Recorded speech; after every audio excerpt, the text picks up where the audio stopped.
안녕하세요. 김호준입니다. 술렁이는 국정원 직원들. 어제자 중앙일보 기사 제목입니다. 상사로 모시는 분들이 검찰에 끌려가는 모습에 마음이 착잡하다. 직원들 사기가 뚝 떨어졌다. 직원들 회의감이 커질 수밖에 없다. 기사가 전하는 국정원 직원들 분위기입니다. 그래서요. 국정원 직원들 마음이 착잡한 게 국민들 책임입니까? 해서는 안 되는 일을 해서 책임자들이 마땅한 처벌을 받는데 그 직원들 착잡한 걸 왜 국민들이 듣고 있어야 하나요? 국정원의 불법에 착잡하고 회의감이 드는 국민들 마음을 어쩌고요. 정보기관이 털리는 건 세계 웃음거리라는 이야기도 전합니다. 진짜 세계적인 웃음거리는 정보기관이 댓글 공작하고 합성사진이나 만들어 뿌리는 거죠.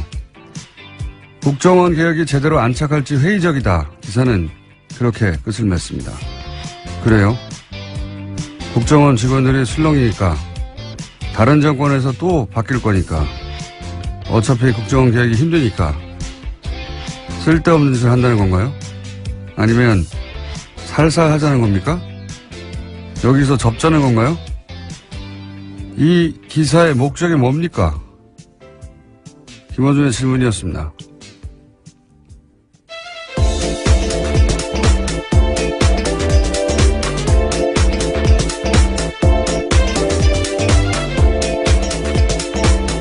시사인의 김은지입니다. 오늘은 자리를 약간 각을 틀어가지고 좀 멀리 가셨네? 네. 아니, 원래 이 정도 거리를 유지했습니다. 저희가요. 네, 거리는 맞는데 각도가 네. 약간. 예. 이 국정원 댓글 공작 얘기 나오는데 댓글 공작하니까 이제 기사에 한두 줄 댓글 쓰는 거다. 이렇게만 물론 그것도 있어요. 근데 그렇게만 생각해서 대단한 게 아니다 이런 인식이 있어요. 실제로 보면. 지금 이명박 전 대통령 쪽에서 그렇게 주장하고 있습니다. 소수다라는 취지의 이야기인데요. 숫자도 적지만 뭐 댓글 좀 단 게 어떠냐 이런 인식이 기본적으로 깔려 있는 거예요. 그거 가지고 무슨 여론이 얼마나 바뀌었겠느냐. 그렇게 아무것도 안 바뀔 거고 효과가 없으면 왜 국정원 사이버사령부 기무사 총동원했겠어요. 아무 효과도 없는데. 예. 그게 아니다. 이게 이제 7년 전쯤에 이 4대 보험 받는 곳에서 댓글 공작을 한다고. 예.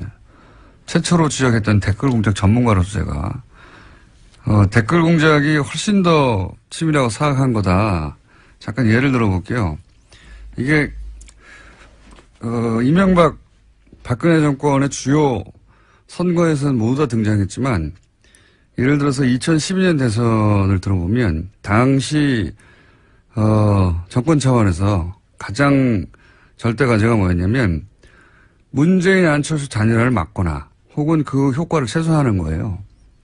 그걸 위해서 댓글 공작이 한 일을 구체적으로 얘기를 하자면 친문, 친한 싸움을 만들어냅니다. 기본적으로 이 댓글 공작하는 곳에서. 그러니까 친문, 친한 다 가짜 계정인 거예요.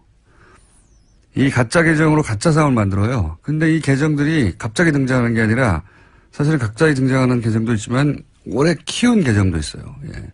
키운다고 저는 표현하는데 평상시에는 정상적인 것처럼 활동하는 겁니다. 여러 가지 글도 쓰고 커뮤니티 같은 곳에서. 그런데 이제 이런 싸움을 둘 다 가짜를 만들어가지고 그 내용을 서로 정해놔요. 이쪽에서 이렇게 공격하면 이쪽에서 이렇게 받는 것으로.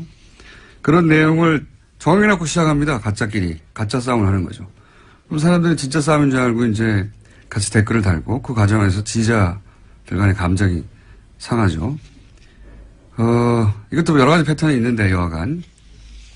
본질은 똑같아요. 분열 공작인 거죠. 분열 공작. 네, 여론을 호도하고 만들는 거죠. 이게 실제 커뮤니티에서 하는 게 아니라 뭐 트윗도 하고 페이스북도 하고 뭐 카톡도 하고 모든 인터넷 공간에서 하거든요. 이렇게 특정인이나 특정 사안을 특정한 프레임으로 집중적으로 몰아가면 강력해요, 사실. 그래서 여론이 정말 그런 건 줄 아는 댓글은 그 일부에 불과한 겁니다. 이게 다 댓글 공작이라는 단어로 다 묶여서 그런 거지. 이렇게 이간질하고 배척하고 하는 진보 분열 공작은 정말 수도 없이 했어요. 수도 없이. 이런 일이 일어나면 여론에 민감한 정치인들이 가장 먼저 영향을 받고요. 그 다음으로는 진보적인 지식인들도 굉장히 영향을 많이 받아요. 그분들의 이제 정보 여론 수집 창구가 온라인이거든요. 댓글 공작이 원래 심리전단에서 시작한 거잖아요. 이게 적을 심리적으로 붕괴시키고 와해시키고 유린하고 그런 전문가 집단이 기획해서 한 거예요. 이게 댓글이라고 하는 어떤 가벼운 뉘앙스 때문에 별거 아닌 것처럼 취급되는데 그렇지 않습니다. 이 국민들 마음을 가지고 조작하고, 예. 굉장히 심각한 범죄예요. 예. 자, 이 부분에 대해서 국정원이 한 일이 엄청난데 그거 외에도 많지만 여기 관해서 이제 수사를 하고 이제 국정원 원장들도 다 지금 박근혜 정부 하에서 국정원장들이 다 구속될 위기에 처해 있잖아요. 예. 네, 지금 현재로서 그런데요.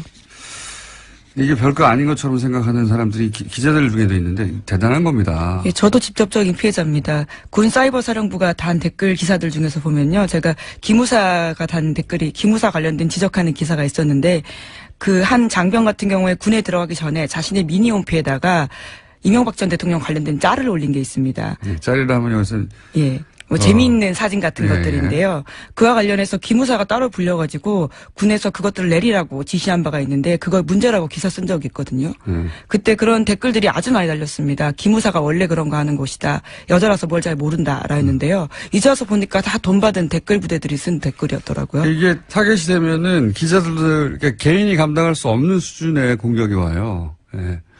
이거 정치인을 타겟해서도 마찬가지고 당하면은 견디기 힘듭니다. 저 같은 사람 빼고.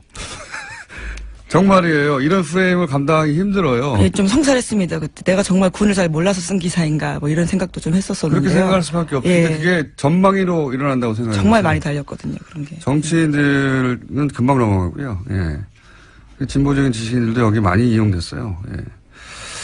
어쨌든 이게 별거 아닌 것처럼 하는 다루는 기자들도 정치인도 다 문제예요. 실제 이 실상을 알면 엄청난 겁니다. 지금 드러난 건 빙산의 일각에 불과해요, 사실. 자, 뉴스 합시다. 예, 첫 번째는요. 네, 어제 운영표 전 보건복지부 장관의 2심 선고가 있었습니다. 법원은 삼성물산과 제일모직의 합병 과정에서 청와대 개입이 있었다라고 판단했는데요.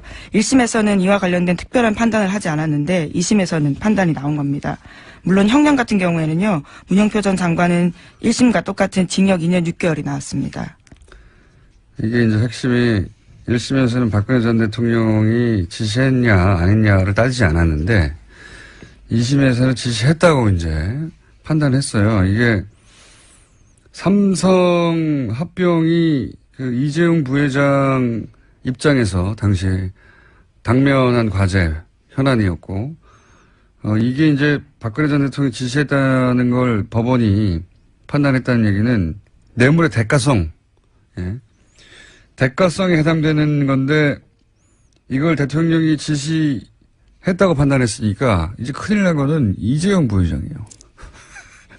재판은 문영표 전 복지부 장관 재판이지만 제가 보고 여기서 가장 큰 영향을 받는 것은 이재용 부회장입니다. 예. 어떡합니까 이거? 예. 현재 2심이 계속 진행되고 있습니다. 이재용 부회장 같은 경우에도요. 이제 어쨌든 한쪽 고리, 예. 뇌물의 대가성에 해당되는 이재용 부회장의 현안을 대통령이 지시했다라고 재판부가 판단했으니까 가장 큰 영향을 받는 건 제가 보기엔 이재용 부회장이고 어떡하죠? 큰일 났네요 그쪽에선. 네, 그런 뉴스입니다. 자 다음 뉴스는요.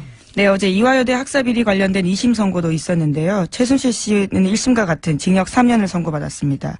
그 밖에 이화여대 교수 등도 모두 감형 없이 1심과 똑같은 선고를 받았는데 어제 재판부는 최순실 씨에게 이렇게 이야기했습니다.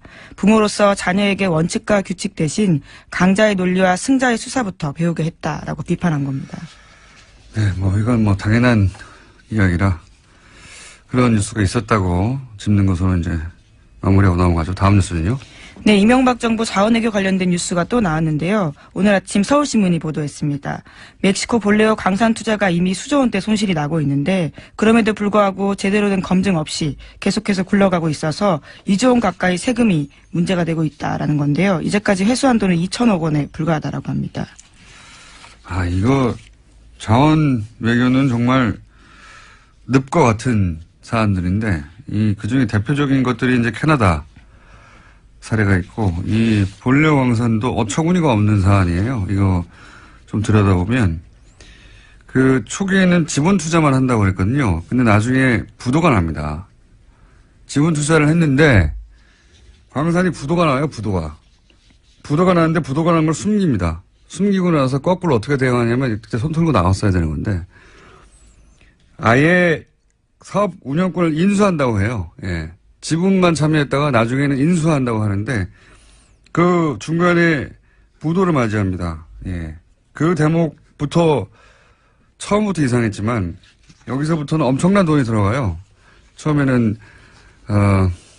지분 투자했다가 나중에 사업권을 운영권을 인수하면서 그리고 이게 미국의 은행이 회계가 불분명하다고 손 털고 나가는 사업이었거든요. 거기를 들어가는 거예요. 게다가 초기에 몇 불이었죠? 많습니다. 하여튼 엄청난 액수가 크니까 엄청난 액수 초기 특히 9천억 불인가요? 예. 그때 들어가는 돈들은요. 이 돈이 광산에 들어갔는지 아닌지 확인할 수가 없어요. 왜 확인할 수가 없냐면 부도가 났잖아요. 그러니까 이 회계가 불투명하고 실제 이 볼레오 현장 회계팀에서 이 돈이 들어왔는지 안 들어왔는지 자료가 없어요. 감사도 할 수 없어요. 이 돈이 제대로 쓰여졌는지 안 쓰여졌는지. 근데 여기다 2조를 더 한다는 거 아닙니까? 왜냐하면 우리가 물려있거든요, 여기에. 네, 지금 그런 상황이어서요. 현재 의원입법을 통해서 광물공사 자본금을 2조에서 4조 원으로 늘리는 안까지 국회에 제출된 상태라고 합니다. 왜냐하면 안 그러면 공사라는 건 국가가 보증하는 거 아닙니까? 공사가 망하게 생겼거든요. 공사가 망하게 생겼으니까 자본금을 늘려줘야 돼가지고. 왜냐면, 이거 하다하다. 이거 따로 한번 해야 되겠네요, 볼려. 예. 이거는 수많은 사람이 잡혀 들어가야 되는 사건이에요, 이거. 정말. 광물공사가 이제, 광물공사. 나라가 망하지 않았는데 공사가 망하게 생겼어요. 그런 상황에 처해 있습니다. 네. 이 사업 자체가 이 거대한 사기가 아닌 한 이런 일이 벌어질 수는 없는, 누구랑 하죠? 저희 한번, 요 사안을 집중적으로 팔 만한, 전문가를 모시고 이게 얼마나 어처구니 없는지 한번 따져보기로 하겠습니다. 이건 저는 사기라고 봅니다, 그냥. 사기가 아니라 이런 일이 벌어질 수 있나 싶은 어처구니 없는 일들이 많이 벌어졌어요. 예. 이 볼레오 건은 저희가 따로 특별히 시간을 빼서 시간을 진행하겠다고, 분호를 진행하겠다고 예고하고 다음으로 넘어가죠. 네, 이명박 전 대통령의 측근인 임태희 전 대통령 비서실장이 있는데요. 당시 국정원의 연예인 블랙리스트를 직접 보고받았다라는 오늘 아침 경향신문 보도가 있습니다. 해당 문건이 나온 건데요. 2011년 7월 무렵에 국정원이 작성한 등록금 집회 참가 연예인 신원사항 등과 같은 내용들이 있습니다. 여기에는 김여진 씨, 김규리 씨, 김미아 씨, 신해철 씨, 윤도현 씨와 같은 사람들의 이름이 쓰여 있는데요. 이와 같은 보고를 직접적으로 임태희 전 비서실장이 받았다라는 겁니다. 이게 참, 이명박 박근혜 정권 하에서는 재밌는 것이, 재밌다기보다는 화가 나는 것이, 이런 문건을 밑에서 작성했다고 칩시다. 예. 그걸 대통령 비서실장이 대통령 바로 옆에 청와대에서 대통령을 보좌하는 핵심 아닙니까? 대통령 비서실장이 연예인 블랙리스트 보고를 받고 있었다는 거예요. 네, 심지어 사정당국 관계자 말에 따르면요. 연예인 사찰 문건을 비롯한 일부 문건 같은 경우에는 수석실 거치지 않고 비서실장에게 바로 보고가 올라갔다라고 합니다. 여기에 김규리 씨, 김미화 씨, 윤도현 씨 이런 사람들 블랙리스트 올려서 어떻게 하겠습니다. 이런 걸 청와대에서 보고받고 있다는 거 아니에요. 심지어 청와대에서 먼저 요청이 오면 국정원이 작성해서 보고가 이뤄진 경우도 있다라고 합니다. 진짜 한심하지 않습니까? 연예인 사찰해가지고 대통령을 보고 안 받았나 모르겠습니다. 예.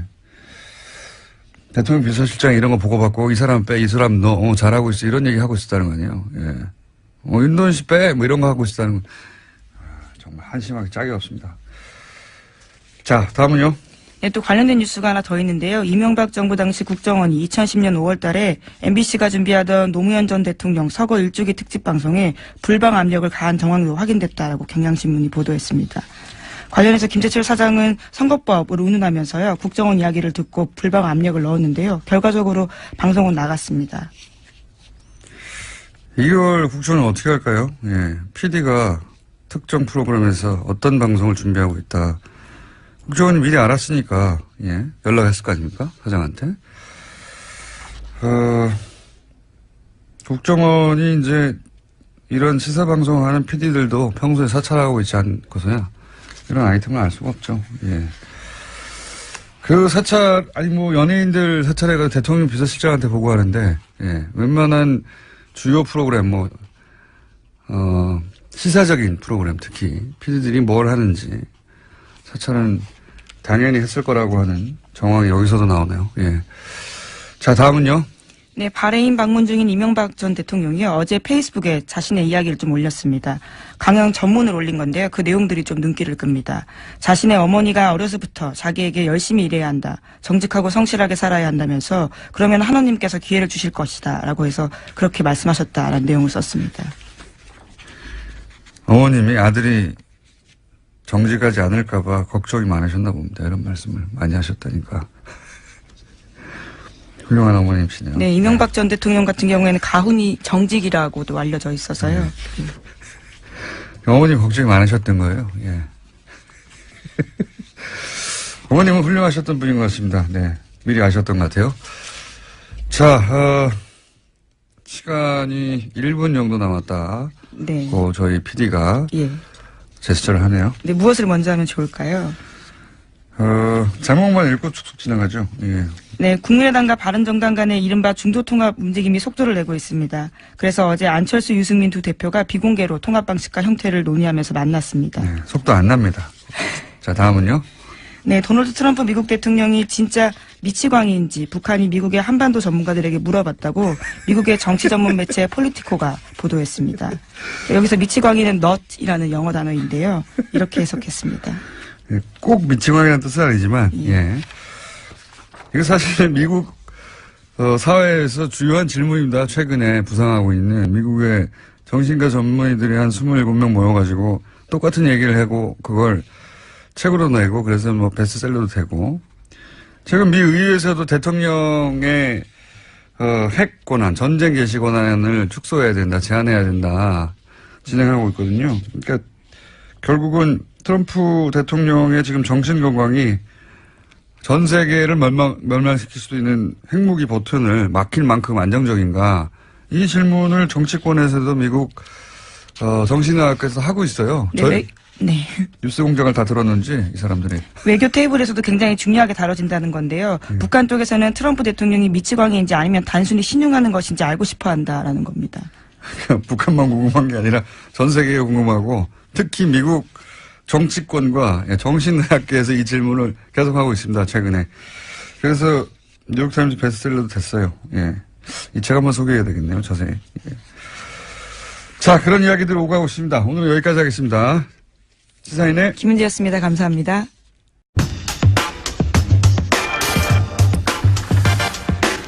포털 네이버의 문제. 네, 저희가 꾸준히 관심을 가지고 다뤄왔던 사안입니다. 그런데 이제 지지난주였던가요? 예. 이 문제를 오랫동안 이야기하셨던 그리고 기사로 쓰셔서 네이버에서 처음으로 기사 재배치가 있었다. 외부 청탁에 의한 인정하게 만드셨던 분이죠. 저희 방송에서 나오셨던 박동희 엠스플 뉴스 대표 기자. 오늘 다시 한번 스튜디오에 나오셨습니다. 안녕하십니까? 네, 안녕하세요. 예. 지난번에 나오셔가지고 이제 그 외부 청탁에 의해서 네이버 기사 재배치가 있었다는 이야기. 네네. 물론 지면으로는 쓰셨지만, 네네. 예, 엠스풀 이라고 하는 엠스풀 뉴스가 큰 매체는 아니잖아요. 그렇습니다. 그래서 그렇게 널리 퍼져나가지 않았던 뉴스였는데, 네네. 뉴스공장에 나오신 다음에 전화 좀 받으셨을 것 같은데요. 꽤 많이 받았습니다. 네, 여기저기 에디터 출연해달라는 뭐 제안도 많이 왔었는데요. 그거 말고 협박 같은 네. 건 없어요. 너 죽을래? 이런 거. 뭐 실질적으로 회사에 들어오는 게 있었죠. 네, 그렇군요. 불이익 같은 게 있었죠. 네. 여러 가지. 네. 네. 네. 고소당하고 싶냐? 서초동 자주 드나들고 싶어? 이런 이야기에 가까운 그런 일이 있었을 거라고 봐요. 예. 그런데 거기서 그치지 않고 이제 한 방을 더 하시려고 나오셨어요. 예. 오늘은 어떤 이야기입니까? 네, 네이버의 외부 청탁은 기사 재배치는 이미 기사가 됐고 또 뉴스공장을 통해서도 많은 분에게 알려졌는데요. 예. 저희가 취재했던 건 기사 재배치도 재배치지만 네이버 이 직원의 예. 좀 더 구체적으로 설명하면 이 에디터와 예. 특정 업체 유착 관계에 관해서 계속 취재해 왔고 어느 정도 저희가 밝혀냈습니다. 지난 시간에 얘기했던 것은 네이버가 네네. 외부 기관의 네네. 청탁에 의해서 기사를 잘 안 보이도록 네네. 예, 그 기관이 불편해하는 기사는 안 보이도록 재배치한다. 네네. 그런 보도였고 네이버가 그걸 인정을 처음으로 했었죠. 네네. 예. 그런데 이번에는 그보다 좀 더 구체적으로 네. 그때는 기관이었는데 이번에는 업체, 네네. 예, 업체 단위와 그때는 이사였는데 이제는 네. 그보다 더 아래 에디터 단위, 네네. 구체적으로 네네. 유착이라고 볼 수 있는 관계가 있다. 그렇습니다. 사실 네이버 에디터와 이 업체 간의 유착 관계에 대해서는 예. 그동안에 끊임없이 의혹이 제기돼 왔었는데요. 예. 뭐 네이버가 저희 보도 나가기 전까지 기사 재배치 그런 건 있을 수 없다라고 했습니다만 기사 나가자마자 바로 사과를 하고 인정을 했었거든요. 예. 근데 이 업체와 에디터 간의 이 부적절한 관계에 대해서 만약에 다시 한번 보도가 된다면 예. 네이버가 어떤 반응을 보일지 모르겠는데요. 예. 결과적으로 업체가 에디터에게 향응을 제공하고 이 에디터가 이 업체의 뒤를 봐줬다는 내용입니다. 그렇군요. 네. 자, 이게 그러면은 훨씬 상시적일 수 있는 사안인데. 네네. 그렇죠. 네. 예. 청탁을 해서 기사 재배치가 있었다는 건 문자로 잡아냈지 않습니까? 그렇습니다. 네. 그때는 구체적인. 그래서 네네. 인정할 수밖에 없었던 네네. 사안인데 에디터는 뭘 할 수 있는 사람들이죠? 그 기사 재배치를 할 수 있는 사람들. 그렇습니다. 네. 아, 그렇군요. 네네. 기사 재배치나 뭐 기사가 잘 보이게 안 보이게 일면에 이런 걸 할 수 있는 권한을 가진 사람들. 그렇습니다. 이 편집 네. 권한을 가지고 있다고 보시면 좋을 것 네, 같습니다. 막강한 권한을 가진 사람들인데 이 에디터와 특정 업체와 유착 관계. 네네. 네, 그게 밝혀지면 그러면 기사 노출에 대한 신뢰도, 공정성. 네네. 당연히 큰 문제가 생기는 거죠. 그렇죠. 이 기사 재배치가 어떻게 보면 언론 농단이라고 보게 된다면 네. 이 만약에 이 업체와 에디터 간의 관계가 이 부적절한 관계가 사실로 드러나게 된다면 이거는 글쎄요. 포털의 거대 권력이 언론을 떠나서 이제 본인들의 자사 이익과 직원 이익을 위해서 이 포털의 공정성을 이용한다고 네. 봐도 포털의 힘을 이용하는 네네. 거죠. 예. 포털은 이미 뭐 대한민국에서 가장 강력한 미디어니까요. 네네. 이건 뭐 예를 들어서 편집장, 네네. 예, 조선일보 편집장, 네. 혹은 뭐 주요 일간지 편집장이 특정 업체로부터 지속적으로 향을 제공받아서 네. 거기 유리한 기사를 썼다. 이러면 큰 사회적 문제가 되거든요. 그럼요. 예, 네. 그런 것과 마찬가지 맥락의 일인데 구체적으로 어떤 일이 있었습니까? 네, 의혹이 불거진 건 네이버 자동차 섹션입니다. 이 네이버 자동차 섹션 이 모 에디터가 유명 수입차 홍보 대행사로부터 시승을 핑계로 짧게는 반년, 길게는 반년, 짧게는 5일 이상씩 차를 빌려 탔다는 소문이 업계에 싹 퍼져 있었는데요. 시승을 반년 동안 해요. 네, 근데 고마운 곳이네요. 홍보대행사가. 예. 근데 뭐 시승차라고 하니까요. 네. 근데 한술 더 떠서 이 업체 대표 차를 이 에디터가 자기 와이프 차로 속이고 1년가량 탔다라는 제보가 들어왔거든요. 근데 6개월 정도도 아니고 어떤 네네. 거는 아예 와이프 차라고 하고 아예 네네. 시승차를 1년 동안 제공받기도 했다. 그렇습니다. 그리고 뭐 한술 더 떠서 이 자동차 업계 관계자들이 이 에디터가 집으로 부르면 집에 찾아가서 이 파티를 열기도 했다고 하는데요. 네. 아주 많은 관계자가 이 집에 찾아갔다고 합니다. 막강한 힘이네요. 예. 그러니까 그러니까 업체 한 곳이 아니라 여러 업체들이. 네네. 예. 그러면서 그 업체들이 자신들의 차량을 이렇게 시승차라는 명목으로 뭐 짧게는 며칠, 길게는 6개월 혹은 1년도 제공하고. 네네. 아주 좋네요. 너무 친해서 그런 거 아니에요, 그냥?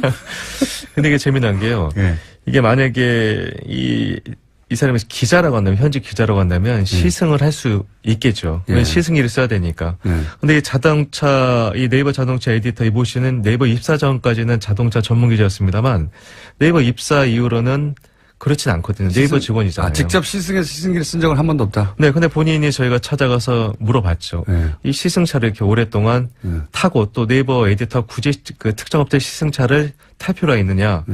본인 역시도 제가 그 차를 시승한 건 사실이지만 시승기는 쓴 바가 없다. 네, 그러니까 이게 직무 연관성과는 관계가 없지 않느냐. 아하. 얘기를 하는데 그렇다면 왜 시승차를 굳이 6개월 1년씩 탔냐. 네네. 차가 좋아서 시승하라고 제공해 주니까. 그리고 사실관계는 확인이 된 겁니까? 네, 6개월 1년 이런 말씀하신 거예요? 저희가 취재를 해봤는데요. 특히나 이 대차를 많이 해준 곳이 이 독일 수입차 브랜드가 많았습니다. 그렇겠죠, 아무래도. 네네. 왜냐하면 디젤 게이트 이후에 저희가 업계를 취재해 보니까 아무래도 이 브랜드 이미지를 개선하기 위해서 전방위적인 노력을 했다라고 하는데요. 저희가 이 길게는 6개월 정도 차를 이 대차 이 시승차로 줬다는 그 이 독일 브랜드를 찾아갔는데 시승차를 빌려준 적은 있다. 6개월은 아니고 10일 정도 된다라고 해서 저희가 그러면 서류를 좀 볼 수 있냐 했더니 관련 서류가 있긴 한데 보여드릴 수는 없다. 네, 그런 얘기를 했는데 더 저희가 석연치 않았던 건 뭐냐면요. 이 독일 이 자동차 브랜드가 큰 문제가 됐던 이 수입차 브랜드였었는데 이 업계에서는 언제부터인가 이 브랜드의 긍정적인 이미지의 포스나 기사들이 네이버에 많이 등장했다. 많이 등장했다. 네네, 이런 얘기가 들려왔습니다. 이게 그러면 6개월간 혹은 뭐 1년 가까이 이렇게 특정 차를 계속 시승했다는 것은 제보를 받고 이제 취재를 시작하신 거죠? 네, 제보를 받고 취재를 했고요. 네, 제보 중에서 뭐 틀린 것도 많이 있으니까요. 그래서 저희가 여러 자료나 서류를 다 취합을 하고 직접 대면 취재를 했었는데요. 제가 이 사건에서 가장 큰 문제는 이제 수입차 브랜드지만 이 업체 대표의 차를 본인이 몰고 다녔다는 의혹이었었는데요. 아예 예를 들어서 수입차 홍보 대행사 네네. 대표의 차를 수입차는 아니었었고요. 제가 취재 중 이 네이버 에디터에 와이프 차가 있었어요. 이것이 독일 브랜드인데, 근데 이분이 이 차를 본인 와이프 차라고 소개를 하고 다녔어요. 근데 이분이 이 SNS나 블로그를 굉장히 많이 하신 분이라서 차량을 3대를 소유하고 계신데 유독 이 차량만 번호판을 가렸어요. 계속해서. 네. 다른 사람 지인이 이 에디터 와이프 차를 찍었을 때도 본인 블로그가 있는데도 이상하게 이 차만 다 포토샵 처리가 돼 있었습니다. 그게 뭐 부인의 사생활 보호로 해서 그럴 수도 있는데. 네. 그런데. 네, 저희도 그렇게 생각을 했는데요. 취재 결과 이 에디터 이 와이프의 차는 이게 이 유명 자동차 오디오 장착업체 대표의 차였습니다. 네. 제가 차량 등록이 그쪽으로 돼 있었다? 네, 차량 자동차 회사가 아니라 자동차 오디오 회사의 그렇죠. 네. 그 회사의 대표 명의로 돼 있던 네. 차였다. 대표의 차였었는데 이게 참 재미난 게 뭐였었냐면요. 이 네이버 에디터 문제 차를 물기 시작한 게 지난해 9월이었습니다. 많은 자료에도 나와 있는데요. 하지만 이 에디터로 차 명의가 이전된 건 올 8월입니다. 거의 1년 동안 이 유명 자동차 오디오 장착 업체 대표의 차를 몰고 다녔던 겁니다. 거의 1년 동안. 네네. 부인이. 그렇죠. 네. 번호판을 가리면서. 네네. SNS에서는. 그래서 아마 알고는 확인된 상황이고. 확인된 상황이고. 확인된 네네. 상황이고. 네. 그러니까 자동차뿐만 아니라 자동차 관련한 업체들. 네네. 로부터, 이런 특혜, 혹은 뭐, 서비스라고 해야 되나요? 이런 걸 제공받았을 개연성이 상당하네요. 그래서 저희가 이 6개월은 확인된 건 아니죠, 아직은. 6개월은 아직까지 확인된 건 아닙니다만, 이 차 유명 이 자동차 오디오 장착 업체 대표의 차를 1년간. 1년간 몰고 다닌 사실을 확인을 했습니다. 그거는 확인이 됐다. 네네. 혹시 에디터에게 네네. 부인의 차량이 이런 상황인 것은 알고 있었냐고 물어보셨어요? 네, 물어봤습니다. 그랬더니 뭐라고 합니까? 후배 차를 이 중고차로 네. 샀다라고만 얘기하고 그 이후로는 연락을 끊었는데요. 네, 후배차를 그러니까 오디오 업체 사장이 후배일 수도 있다는 얘기네요? 뭐 두 분의 사이가 네. 친했던 거는 보입니다만은 네. 친했던 건 보입니다만 어쨌거나 이 샀는데 명의는 1년 동안 변경하지 않았다. 그거는 설득력이 좀 떨어지지 않을까요? 예. 근데 이 유명 이 자동차 오디오 업체 대표의 얘기는 예. 이건 내 차가 아니다. 나도 시승만 했을 뿐이다. 전혀 모른다. 네, 이런 답변을 들려줬습니다. 네. 그분 말이 사실이라면 누구 네. 말이 맞는지 모르겠지만 네. 오디오 업체 사장님의 말이 맞다면 본인 명의로 샀지만 사실은 차량을 시승만 하고 제공했다. 네네. 이렇게 볼 정황이네요. 근데 이게 이 김영란법 이후로 네. 이 자동차 매체 기자들도 48시간 이상 시승차를 탈 수 없거든요. 네. 그런데 물론 네이버가 언론사가 아니어서 김영란법에 해당은 되지 않습니다만 아무리 그래도 1년여간에 네. 이걸 시승기를 탔다 보면은 이거는 좀 말이 안 설득력이 되죠. 떨어지지 않을까 네, 싶습니다. 말이 안 됩니다. 네네. 그런 구체적인 상황이 좀 나왔군요. 예. 근데 지금은, 자동차 관련 섹션만 얘기하고 있습니다만, 네네. 구체적으로 잡힌 게 그거라서. 다른 분야도 이런 의구심을 가져볼 만한데요. 네네. 예. 그 다른 분야 얘기하기 전에. 그러면, 대가성이 있느냐. 네네. 보통 이제 정치권에서 나오는 얘기인데. 그런 얘기를 할 때, 그런 업체나, 혹은 그런 브랜드의 자동차들이 네이버에서 긍정적으로 혹은 자주 노출되었다는 게 확인돼야 되잖아요. 그렇습니다. 그것도 입증하기는 쉽지 않습니다. 예. 그렇습니다. 이 업체 대표가 뭐 차를 그냥 줬을 리는 없을 거고요. 예. 네. 대가가 있지 않았을까 한번 확인을 해봤습니다. 예. 저희가 취재하는 과정에 이 업체 대표가 이 포스트란 걸 작성합니다. 이 포스트가 뭐냐면 페이스북이랑 비슷하다고 보시면 되는데요. 페이스북과 비슷한. 네네. 그 페이스북과 블로그가 좀 합쳤다라고 볼 수가 있는데 네이버가 네이버만의 서비스인가 보죠? 그렇습니다. 네. 네. 근데 이 업체 대표가 작성한 포스트를 네이버 자동차 섹션에 올리게 되면 사람들이 많이 볼 수 있는 곳에 이 에디터가 배치했다라는 의혹을 지금 받고 있는데요. 이 두 분 사이가 뭐 친했다 손 쳐도 네. 이 그건 또 상관없는 얘기죠. 그렇죠. 네네.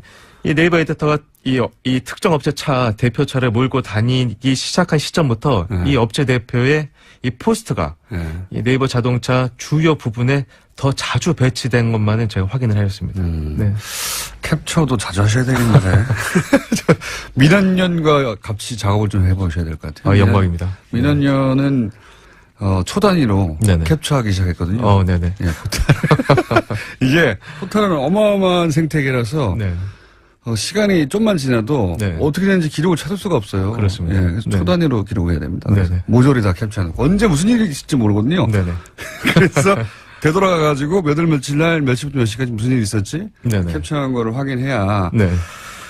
비로소 입증할 수 있으니까요. 그 의혹을. 당사자들은 그럼 물론 사실이 아니라고 하겠네요. 그죠? 네네. 그렇습니다. 자, 이런 이야기를 하기 시작하면, 네.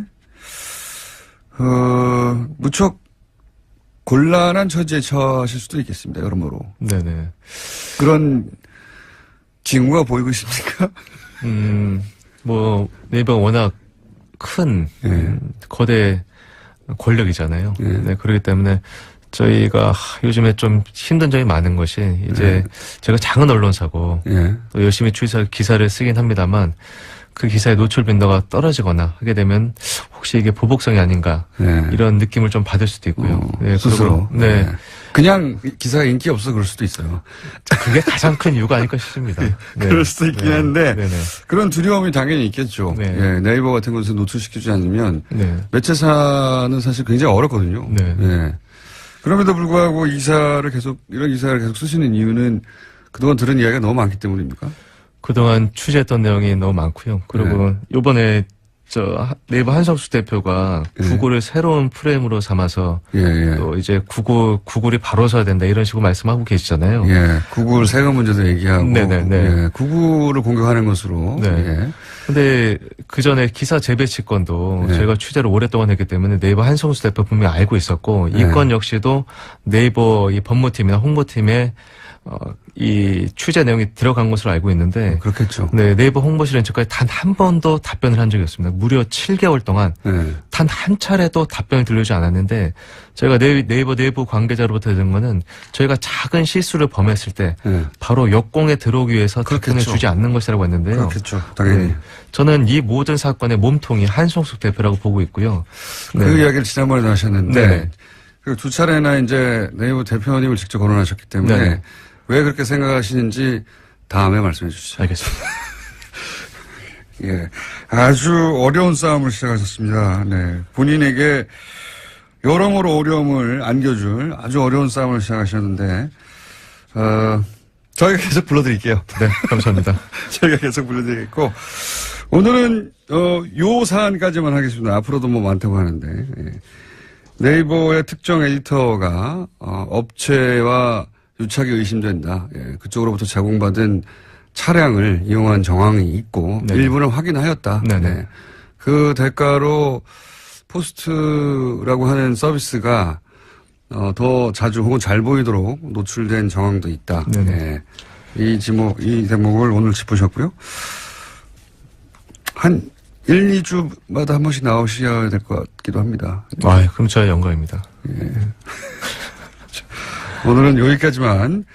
원래는 야구 전문 기자입니다. 야구 전문 기자로 아주 유명한 분이었고, 실제 네이버에서 야구 칼럼을 쓰셔서 저도 자주 봤습니다만, 네네. 굉장히 인기 있었던, 기자인데, 지금 갑자기 탐사 기자가 되어가지고, 네이버를 향해 취재를 이렇게 쓸 수 있었던 것도 사실은 네이버에 실제 글을 기고하고 직접 계약하고 오랫동안 네이버 에디터들과 활동하셨잖아요. 그죠? 그렇습니다. 네. 네.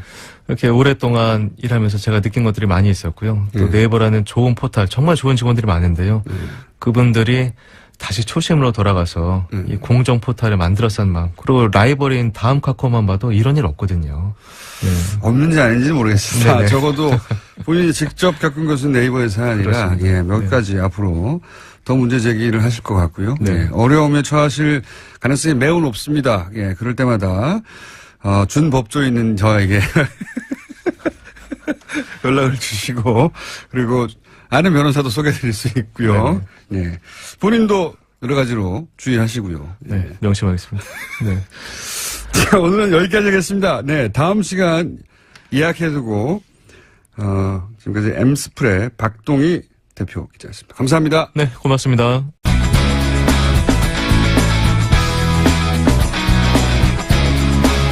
자, 시간이 짧아서, 그냥 소개 안 하고 진행하겠습니다. 3분만 있으면 되는 걸 왜 이렇게 시간을 많이 잡으셨어요? 앞에 얘기 재밌더만. 7분. 7분. 너무 길다. 7분이나 남았네. 3분이면 딱 좋은데. 누군지 소개하지 않고 바로 사안으로 들어가겠습니다. 그렇죠. 예. 양모 씨 나오셨습니다. 양모 변호사. 준법조인이세요? 근데? 밖에서 쓰다 깜짝 네, 놀랐네. 준법조인이에요, 제가. 깜짝깜짝이는 또 이상한 또 소문을 지기를 가지셨나? 원래 이 재판정 오래 달아들면. 그렇죠. 어제도 받으셨지, 참. 공직선거법 위반으로. 예. 예. 그게 벌써 5년 전, 6년 전 그러게요. 사이인데 아이도 재판하고 있습니다. 깜짝 놀랐어요, 저도. 예. 사건문을 잊어먹었네, 근데. 자, 오늘 무슨 사건입니까? 오늘 이화여대 학사비리 관련해서 최순실 씨 어제 재판 또 항소심 결론이 나왔거든요. 네. 뭐 결론은 똑같아요. 근데 정말 오늘 6분밖에 없으니까 빨리 해주세요. 하나도 틀리지 않고 실형 3년 그대로 유지가 됐고, 네. 그다음에 최경희 총장이나 그 강경숙 전 산업대학원장 또 그대로 2년 실형 유지가 됐습니다. 그 남궁옥 학사처장이었죠. 다 실형 유지가 되고 다 똑같은데 왜 나왔어요? 다 똑같아요. 오늘? 이거 하자 그러셨잖아요. 박동희 기자하고 더 얘기 길게 할 거 그랬네요. 그러게 말이에요. 다 똑같습니다. 예, 1심과 똑같습니다. 1심과 똑같아요. 변호사들만 기운이 많이 빠지죠, 이럴 때는. 예. 근데 이제 재판부에서는 뭐 뉴스를 다른 읽으세요. 것보다도 다 똑같으니까 이렇게 하고 끝나면 되는 거 아닙니까? 다른 거죠. 다른 게 뭡니까, 다른 게? 다른 게 없어요, 사실. 다른 게 없어요. 다른 게 없다고 합니다. 다른 게 없어요. 근데 말은 이제 좀 일침을 가한다고 재판부에서도 네. 부모로서 이제 자녀에게 원칙과 규칙이 아니라 강자의 논리와 승자의 수사를 배우겠다라는 네. 좀 나름 멋진 말을 하셨고요. 예. 교수들한테도 왜 교수들이 제자들에게는 정의를 얘기하면서 스스로는 부정과 편법을 저질렀느냐 라면서 질타를 했는데 의미를 굳이 찾자면 3년 실형이 사실상 확정이 된 거죠. 네. 대법원 가서 바뀔 그렇죠. 가능성이 별로 없기 때문에. 거의 없죠, 이제. 그러면 이제 최순실의 그 구속이 이제 오는 19일로 만료가 되는데 예. 16일쯤에 이제 3차 영장 청구를 한다고 하거든요. 예. 그 영장실질심사에서 영장실질심사라는 판사 입장에서는 3년 실형이 확정된 사람이기 때문에 영장을 발부해 줄 가능성이 훨씬 높아졌다라는 거죠. 그렇죠, 뭐, 사실. 네. 실형도 확정. 너무 뻔한 얘기인가요, 이것도? 아, 전문 피의자 입장으로서 너무, 피고인 입장으로서 너무 뻔한 얘기인데 하여튼. 모르는 얘기를 좀 해주세요. 예, 모르는 근데 이제 이런 생각이 듭니다. 이대 사건 처음 났을 때, 전면 부인했거든요. 그렇죠. 예, 그 교수님들 다 전면 부인하고, 그 다음에 청문회에 나와서도 사실은 다 위증했죠. 하나 새로운 얘기가 나왔네요. 네. 그러니까. 그 최경희 총장하고 남궁건 차장이 청문회에서 네. 다 모른다, 안 만났다고 네. 부정했던 부분들이 1심에서는 무죄였는데 네네. 그 부분도 유죄로 바꿨습니다. 위증으로. 예. 네. 근데 물론 형량이 달라지진 않았고요. 예. 근데 위증으로 판단했다는 게 이제 달라진 건데. 네, 예. 그렇소. 그때 이제 모든 교수님들이 다 부인하고 절대 그런 일 없다고 하고 뭐 그런 일 없다는 얘기를 뭐 몇 개월간 했죠. 교육부 감사 결과는 이미 나와 있었는데 네. 검찰보다도 수사가 아닌 상황에서도 이미 인정이 된 사안을 국회에 나와서 교수님들께서 네. 온 국민이 지켜보는데 다 아니라고 하는 바람에 1월 달에 최순실 네. 청문회 할 때 그때 다 아니라고 그랬죠. 그때 제가 이제 특검 수사 시작되면 이분들 다 분다. 그때 우리도 경고를 했었잖아요. 이렇게 네. 특검하고 교육부하고 많이 다르다. 학교에 사실은 일대로 하다간 큰일 난다. 치료실 들어가시면 네. 다 이때 사실 교수님들 이런 게 있거든요. 본인들이 항상 학생들이나 누군가를 대상으로 가르치고 본인들이 가르치는 것에 대해서 이제 반론을 제기받는 경우 드물고. 그때 제가 네. 그런 얘기 들었었죠. 교수님들을 의뢰인으로 삼았을 때 굉장히 어려움을 겪었던 적이 많다. 제가 이렇게 이 사안이 이렇게 돌아가는 게 아니다라고 하면 그게 아니라 당신이 잘못 알고 있는 거다. 가르치려고 하시고. 네.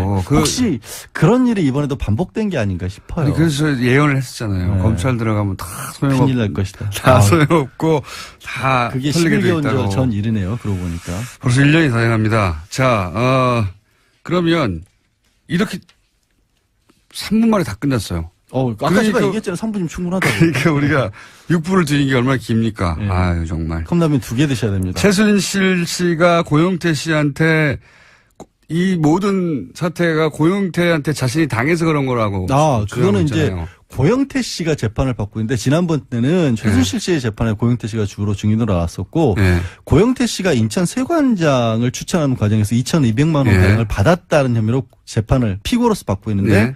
최순실 씨가 증인으로 나온 겁니다. 네. 그렇게 증인으로 나오다. 증인으로 안 안 나오는 그랬대. 분이. 본인은 안 나오려고 그랬는데 네. 이 얘기를 합니다. 법정에서. 저 사람 사실 뭐 전과도 있는 사람인데 고영태가 네. 전과도 있는 사람인데 국회의원 33명이 탄원서를 내줬다는 게 너무 기가 막혀서 나왔다라고 하면서 기가 막혀서 나왔다. 본인이 굉장히 억울하다고 강변을 네. 했고요. 재미있는 표현을 또 씁니다.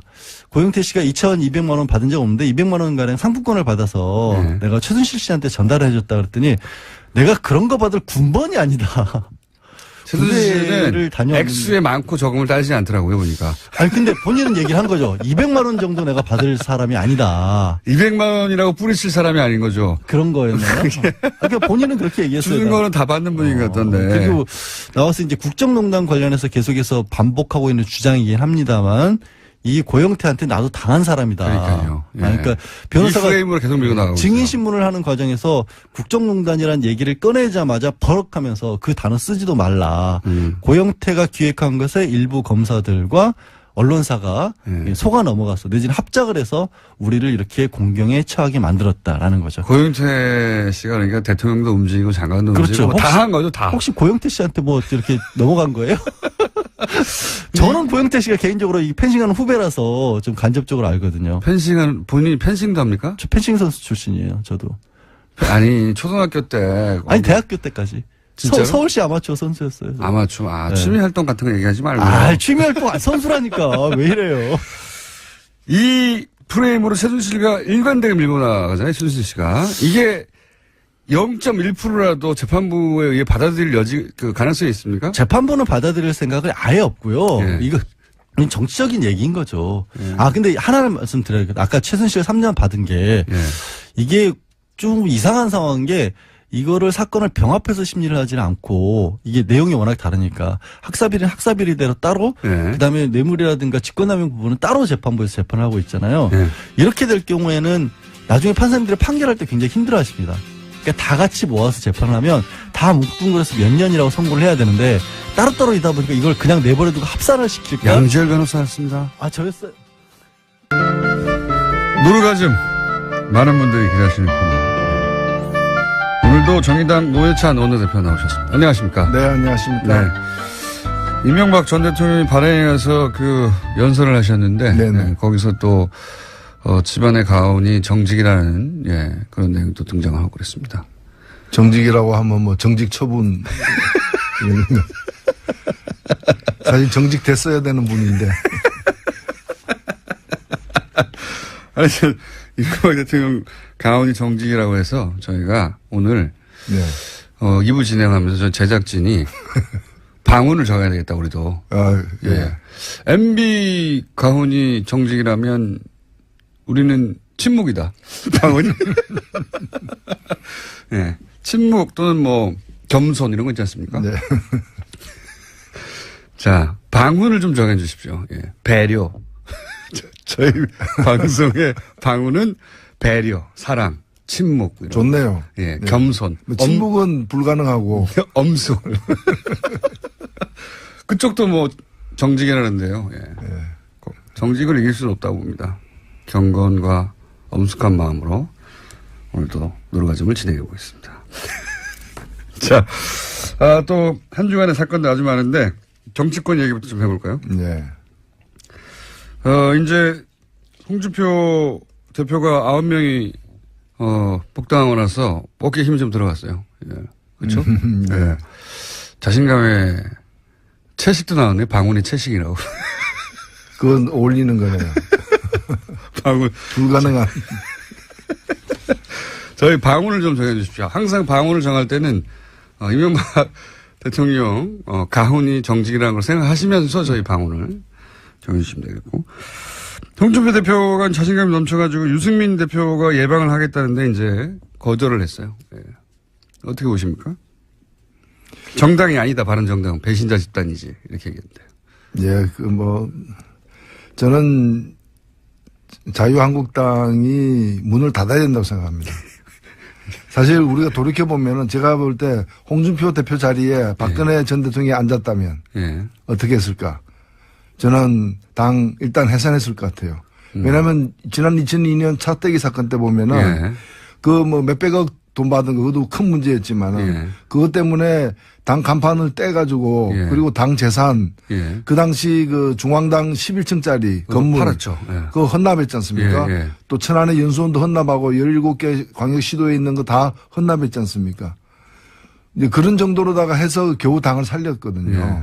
근데 천막 지금은 당사 이러면서. 지금 예. 그때하고 비교할 수 없는 어떤 정권을 갖다가 내주고 그것도 중도에 예. 그리고 국정농단 세력으로 씻을 수 없는 낙인이 스스로 찍힌 상태인데 이 책임에 자유한국당이 왜 책임이 없습니까? 그러면 문을 닫아야죠. 그래서 사실은 지금 이 당은 해체하고 재건축이 필요한 당이지 뭐 약간 리모델링하고 뺑기칠하고 이래가지고 될 문제가 아니에요. 페인트칠. 페인트칠보다 뺑기칠이 와닿긴 합니다만은.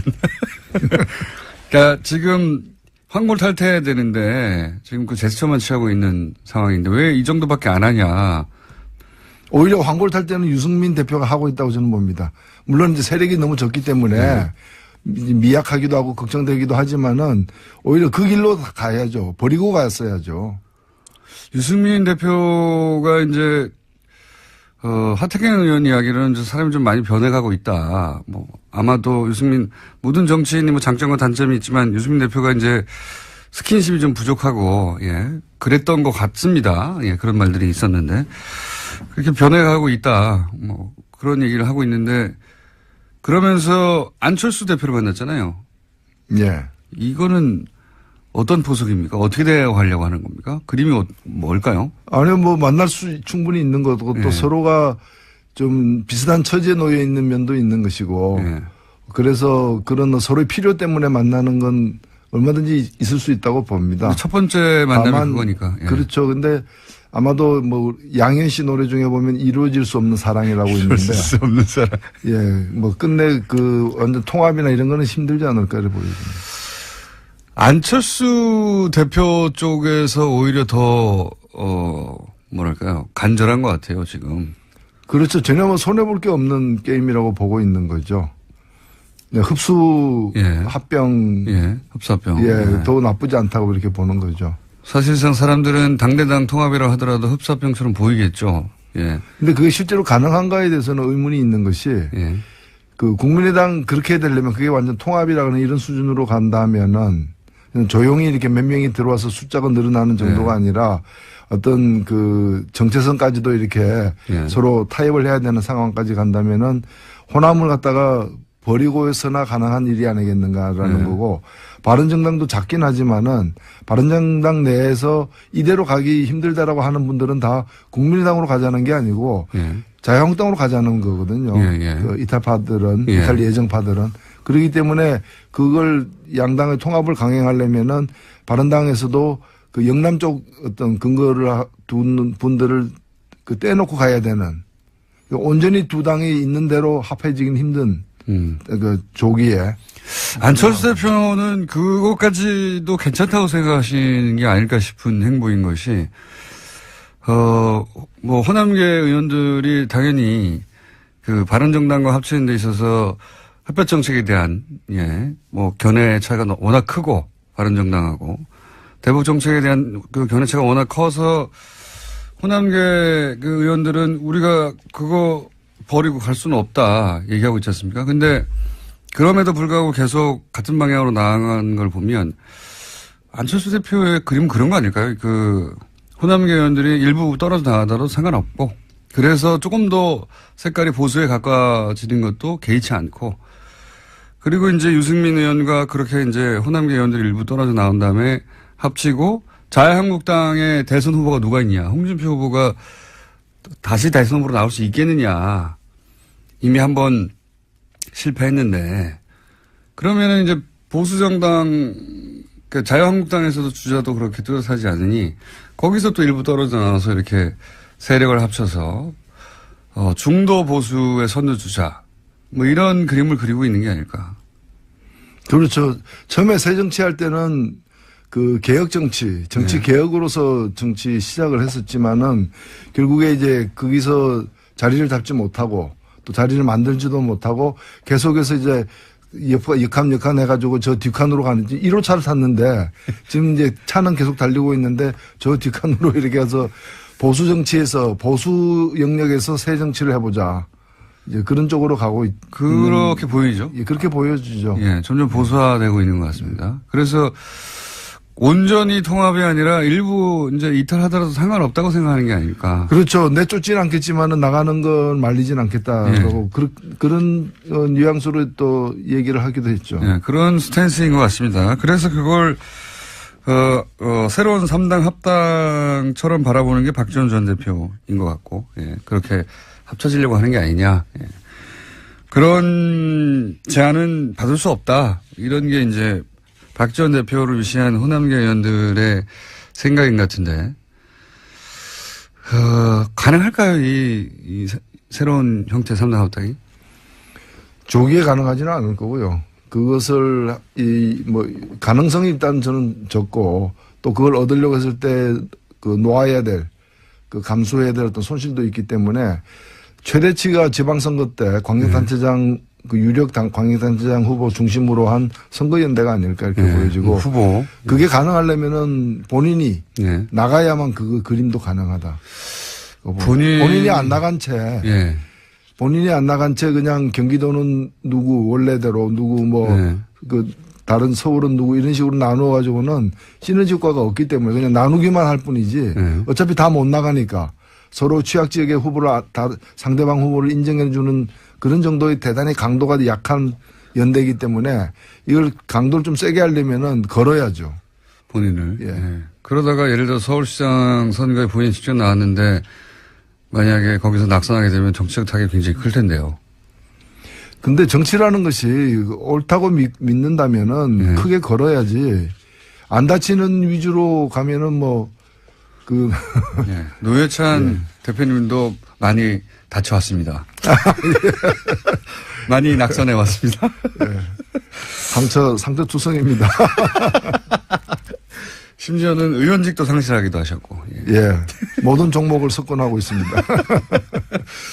자, 그 정치권 이야기는 그렇고요. 최근에 MBC 사태는 이제 해결되어 갈 조짐이 보입니다. 이거 어떻게 평가하십니까? 네, 뭐 MBC는 이제 한 고비를 넘겼다고 보여지고 네. 이제 한 달 이내에 새 사장이 선임되면은 이제 빠르게 정상화되지 않을까 보여지는데 반면에 이제 KBS가 좀 시간이 많이 걸리게 지금 그렇죠. 되어 있습니다. 네. KBS 고대영 사장은 방송법이 통과되면 이제 그때 가서 거취를 결정하겠다는 건데 이 말은 안 하겠다는 거잖아요. 네. 그렇죠.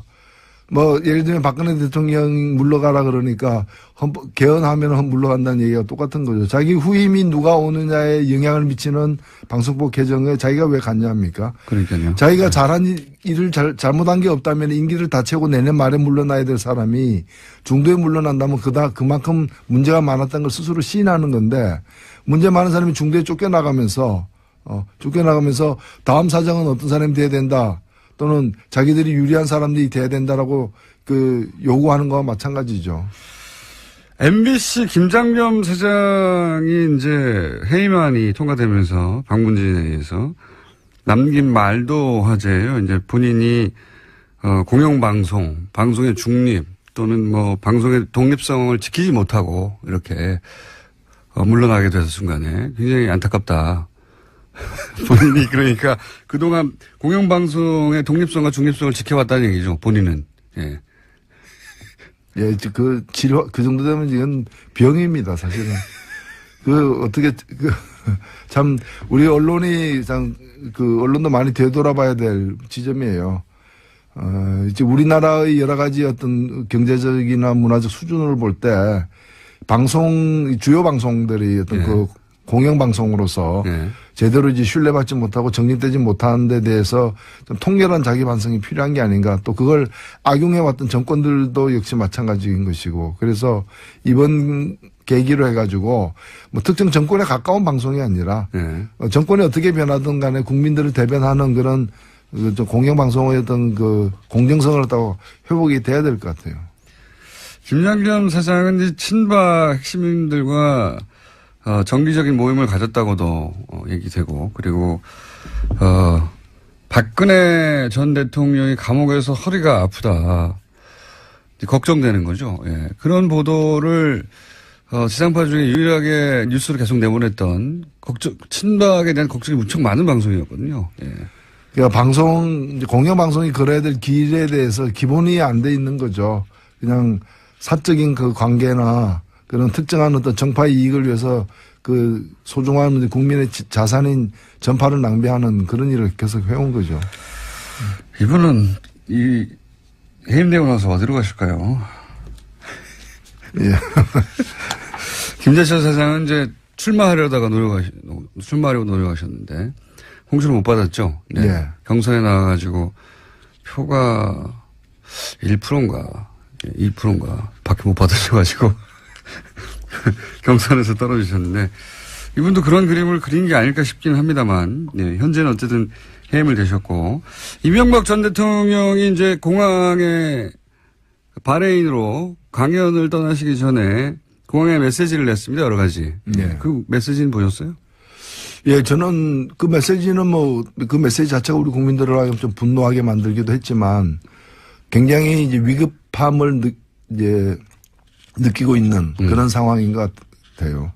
본인들이. 예. 그렇죠. 이제 설마 했는데. 예. 설마 김관진까지 저렇게 되는 걸 보면서 이제 자신에 대한 형사처벌의 가능성, 형사처벌을 시도할 가능성이 충분히 있다라고 그쪽 진영에서는 판단을 갖다 확실히 한 것 같습니다. 그래서 그에 대한 이제 일단 대응, 방어책으로서 예. 우선 일성을 갖다가 그 바레인 나가면서 예. 바레인 간 뒤에 또 더 얘기가 무성하게 뻔하기 때문에 이제 1단계 대응을 한 게 아닌가 이렇게 보여집니다. 이제 보통 대통령이 직접 나오면 최후의 메시지가 나오는 건데 보통은 대통령이 할 말이 아니라 대변인이 할 말 아니었나요, 사실? 그렇죠. 예, 그 정도는. 그래서 저는 대통령이 직접 나와서 저 정도 메시지 할 거면 왜 하나 싶었거든요.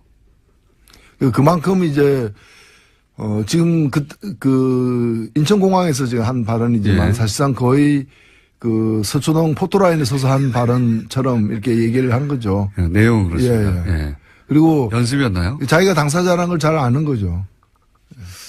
그래서 저는 이게 이 정도 위에는 그냥 뭔가 대단히 큰 게 있을 것처럼 우리를 건들면 끝장나는 거야. 이제 세계대전이 일어나는 거야. 이런 식의 가만히 있지 않겠다는 메시지가 계속 나오다가 전직 대통령이 직접 나왔는데 이제 세계대전이야 이런 메시지가 아니라 예. 이렇게 하면 나라가 쇠퇴하게 돼. 나를 이렇게 치면 안 돼. 이 정도 메시지에 불과해가지고. 그 마지막에 그 얘기는 했었죠. 이 지시했느냐. 예. 댓글 공작 같은 거 지시했느냐. 뭐, 상식적인, 상식 같은 말이어야 뭐 댓글을 하지 이런 식으로 해서 자기를 이제 구체적으로 방어하기 시작한. 그러니까 저는 법률 방어를 하고 있는데. 예. 제가 받은 인상은 이 법률 방어인데? 법률 방어를 이렇게 첫 메시지로 한다는 건 사실은 이쪽에다가 세계대전을 일으킬 만한 카드가 없구나. 그렇죠. 예. 아니, 지금 뭐, 마음은 그 서초동에 가 있어요. 예. 그래서 예행 연습을 하고 있는 거 아니냐. 예. 서초동에 가 있다. 예.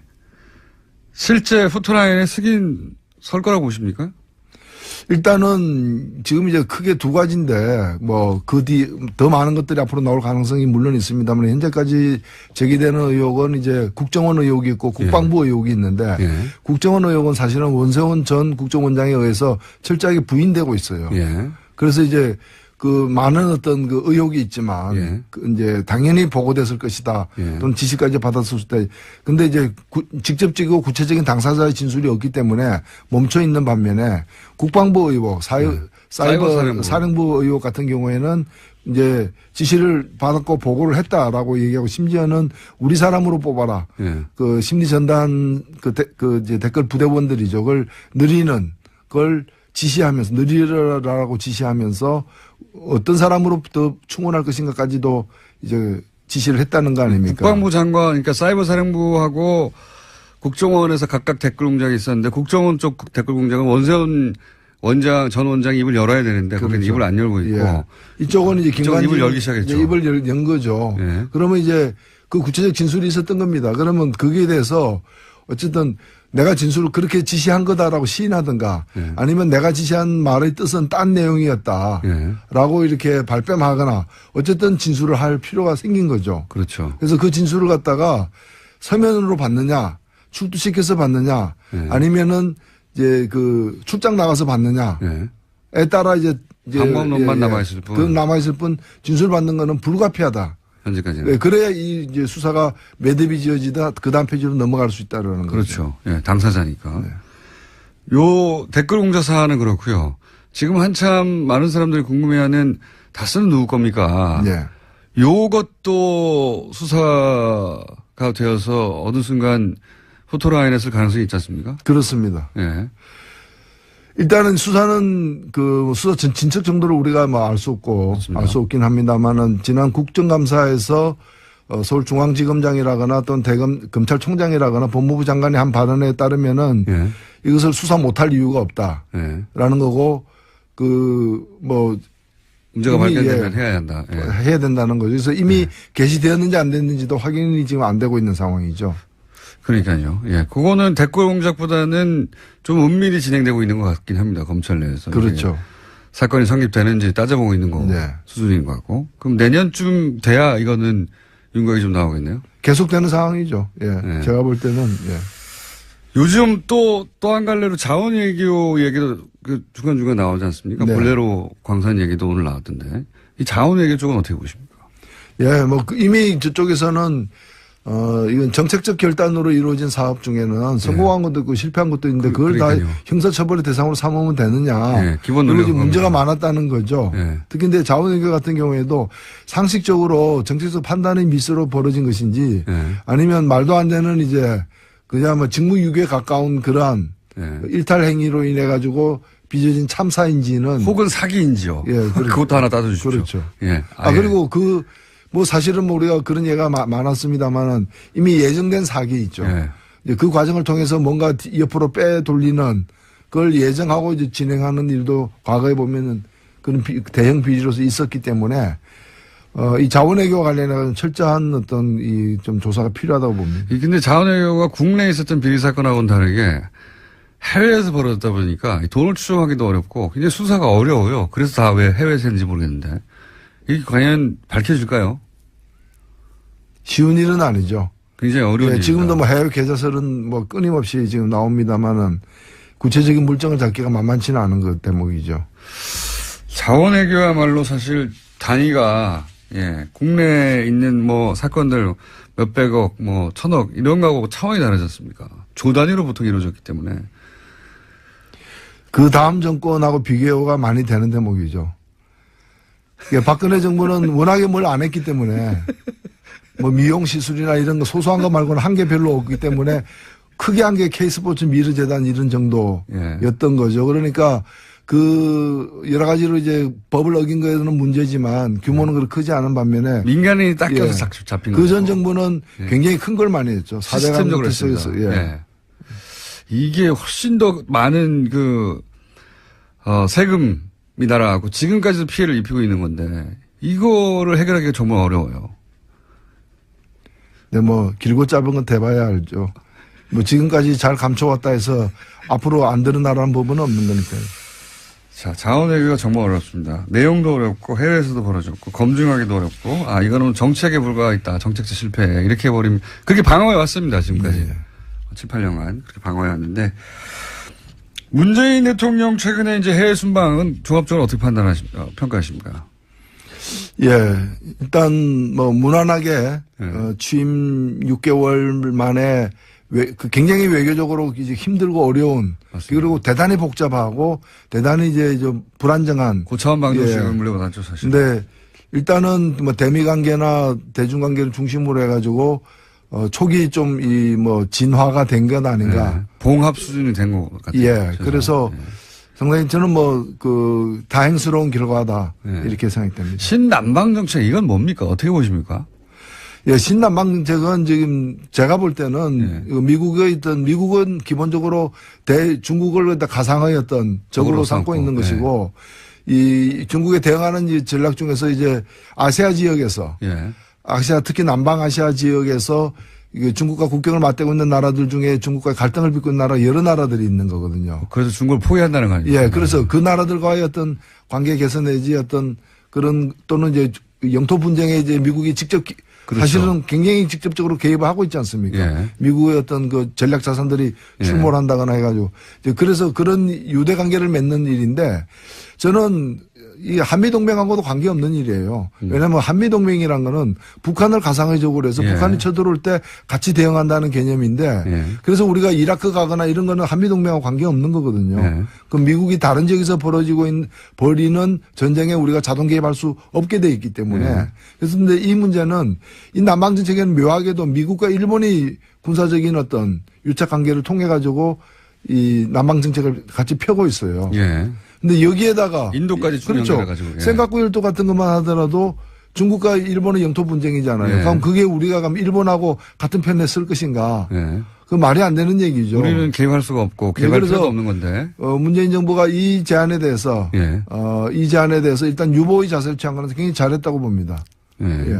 그래서 이 부분은 냉철하게 우리 국익을 중심으로 해가지고 일본과는 군사동맹은 아니다. 딱 그렇죠. 끊었고. 우리가 미국하고의 군사동맹은 유지하더라도 그것이 일본과 군사동맹 맺으면 그럼 독도 어떡합니까? 독도 인정합니까? 인정 안 하고 있잖아요. 독도에 일본 좀 순시선이가 들어오게 되면 우리는 군사적으로 대응해야 되는데 그럼 한일 동맹하면 어떻게 되는 겁니까? 그리고 한미일 동맹하면 미국은 어느 편에 씁니까? 이런 것들이 다 정리가 안 돼 있기 때문에 대단히 우리는 신중할 수밖에 없는 거죠. 근데 아세안, 이제 또 북미 관계는 그런데 아세안에 가서 지금 힘을, 방점을 두고 있잖아요. 최근에는 그 친남방 정책이라고. 아세안도 굉장히 복잡하기 때문에 나라마다 예. 다 다르고 하기 때문에 우리가 개별적으로 예. 그러니까 하나의 어떤 노선을 가지고 거기에 동조할 수 있는 국가들하고만 관계를 가깝게 하는 것이 아니라 또 우리도 여러 가지 강온 전략 여러 가지 또는 그 가볍고 무겁고 이런 여러 가지 대응의 카드를 가지고서 개별 국가와의 어떤 유대를 강화하는 게 참 중요하다고 봅니다.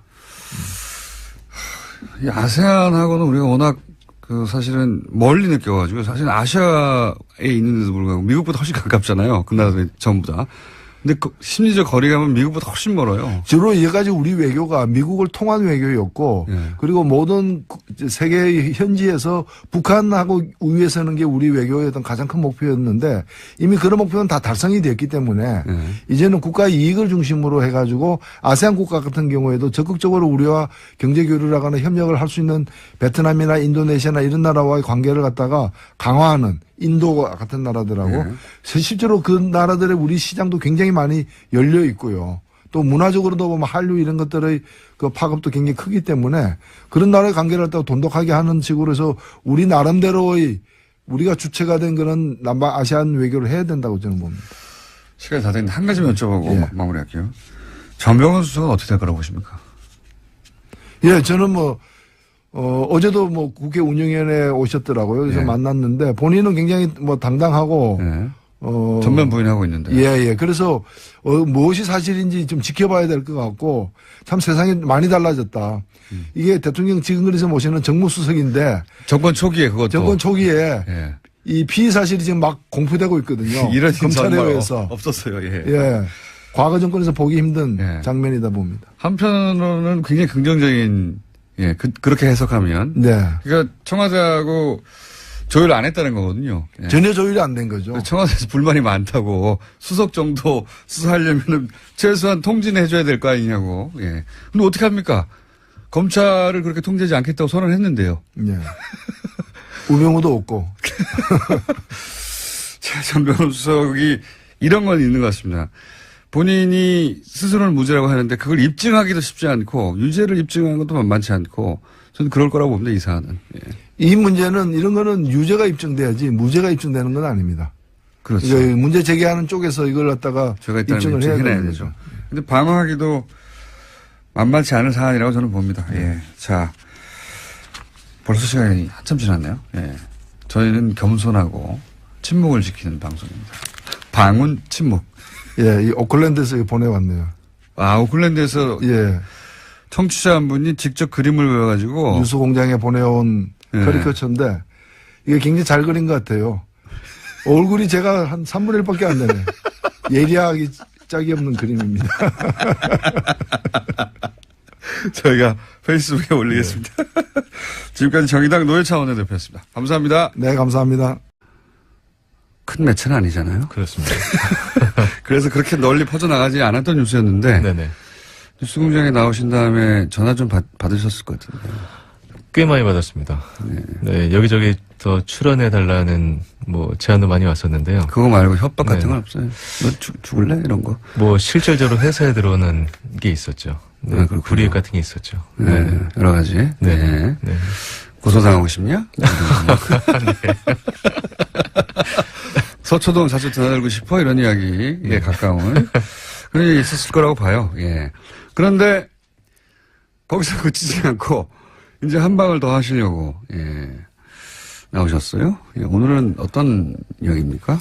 네, 네이버의 외부 청탁은 기사 재배치는 이미 기사가 됐고 또 뉴스공장을 통해서도 많은 분에게 알려졌는데요. 예. 저희가 취재했던 건 기사 재배치도 재배치지만 네이버 이 직원의 예. 좀 더 구체적으로 설명하면 이 에디터와 예. 특정 업체 유착 관계에 관해서 계속 취재해 왔고 어느 정도 저희가 밝혀냈습니다. 지난 시간에 얘기했던 것은 네이버가 네네. 외부 기관의 네네. 청탁에 의해서 기사를 잘 안 보이도록 네네. 예, 그 기관이 불편해하는 기사는 안 보이도록 재배치한다. 네네. 그런 보도였고 네이버가 그걸 인정을 처음으로 했었죠. 네네. 예. 그런데 이번에는 그보다 좀 더 구체적으로 네. 그때는 기관이었는데 이번에는 업체, 네네. 예, 업체 단위와 그때는 이사였는데 이제는 네. 그보다 더 아래 에디터 단위, 네네. 구체적으로 네네. 유착이라고 볼 수 있는 관계가 있다. 그렇습니다. 사실 네이버 에디터와 이 업체 간의 유착 관계에 대해서는 예. 그동안에 끊임없이 의혹이 제기돼 왔었는데요. 예. 뭐 네이버가 저희 보도 나가기 전까지 기사 재배치 그런 건 있을 수 없다라고 했습니다만 기사 나가자마자 바로 사과를 하고 인정을 했었거든요. 예. 근데 이 업체와 에디터 간의 이 부적절한 관계에 대해서 만약에 다시 한번 보도가 된다면 예. 네이버가 어떤 반응을 보일지 모르겠는데요. 예. 결과적으로 업체가 에디터에게 향응을 제공하고 이 에디터가 이 업체의 뒤를 봐줬다는 내용입니다. 그렇군요. 네. 자, 이게 그러면은 훨씬 상시적일 수 있는 사안인데. 네네. 그렇죠. 네. 예. 청탁을 해서 기사 재배치가 있었다는 건 문자로 잡아냈지 않습니까? 그렇습니다. 네. 그때는 구체적인. 그래서 네네. 인정할 수밖에 없었던 네네. 사안인데 에디터는 뭘 할 수 있는 사람들이죠? 기사 배치, 재배치를 할 수 있는 사람들. 그렇습니다. 네. 아, 그렇군요. 네네. 기사 재배치나 뭐 기사가 잘 보이게 안 보이게 일면에 이런 걸 할 수 있는 권한을 가진 사람들. 그렇습니다. 이 편집 네. 권한을 가지고 있다고 보시면 좋을 것 네, 같습니다. 막강한 권한을 가진 사람들인데 이 에디터와 특정 업체와 유착 관계. 네네. 네, 그게 밝혀지면 그러면 기사 노출에 대한 신뢰도, 공정성. 네네. 당연히 큰 문제가 생기는 거죠. 그렇죠. 이 기사 재배치가 어떻게 보면 언론 농단이라고 보게 된다면 네. 이 만약에 이 업체와 에디터 간의 관계가 이 부적절한 관계가 사실로 드러나게 된다면 이거는 글쎄요. 포털의 거대 권력이 언론을 떠나서 이제 본인들의 자사 이익과 직원 이익을 위해서 이 포털의 공정성을 이용한다고 네. 봐도 포털의 네. 힘을 이용하는 네네. 거죠. 예. 포털은 이미 뭐 대한민국에서 가장 강력한 미디어니까요. 네네. 이건 뭐 예를 들어서 편집장, 네네. 예, 조선일보 편집장, 네. 혹은 뭐 주요 일간지 편집장이 특정 업체로부터 지속적으로 향을 제공받아서 네. 거기 유리한 기사를 썼다. 이러면 큰 사회적 문제가 되거든요. 그럼요. 예, 네. 그런 것과 마찬가지 맥락의 일인데 구체적으로 어떤 일이 있었습니까? 네, 의혹이 불거진 건 네이버 자동차 섹션입니다. 이 네이버 자동차 섹션 이 모 에디터가 유명 수입차 홍보 대행사로부터 시승을 핑계로 짧게는 반년, 길게는 반년, 짧게는 5일 이상씩 차를 빌려 탔다는 소문이 업계에 싹 퍼져 있었는데요. 시승을 반년 동안 해요. 네, 근데 고마운 것이네요. 홍보대행사가. 예. 근데 뭐 시승차라고 하니까요. 네. 근데 한술 더 떠서 이 업체 대표 차를 이 에디터가 자기 와이프 차로 속이고 1년가량 탔다라는 제보가 들어왔거든요. 근데 6개월 정도도 아니고 어떤 네네. 거는 아예 와이프 차라고 하고 아예 네네. 시승차를 1년 동안 제공받기도 했다. 그렇습니다. 그리고 뭐 한술 더 떠서 이 자동차 업계 관계자들이 이 에디터가 집으로 부르면 집에 찾아가서 이 파티를 열기도 했다고 하는데요. 네. 아주 많은 관계자가 이 집에 찾아갔다고 합니다.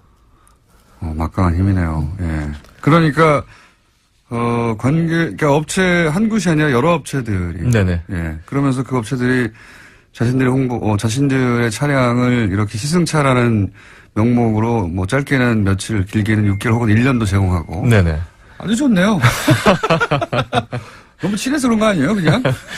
근데 이게 재미난 게요. 예.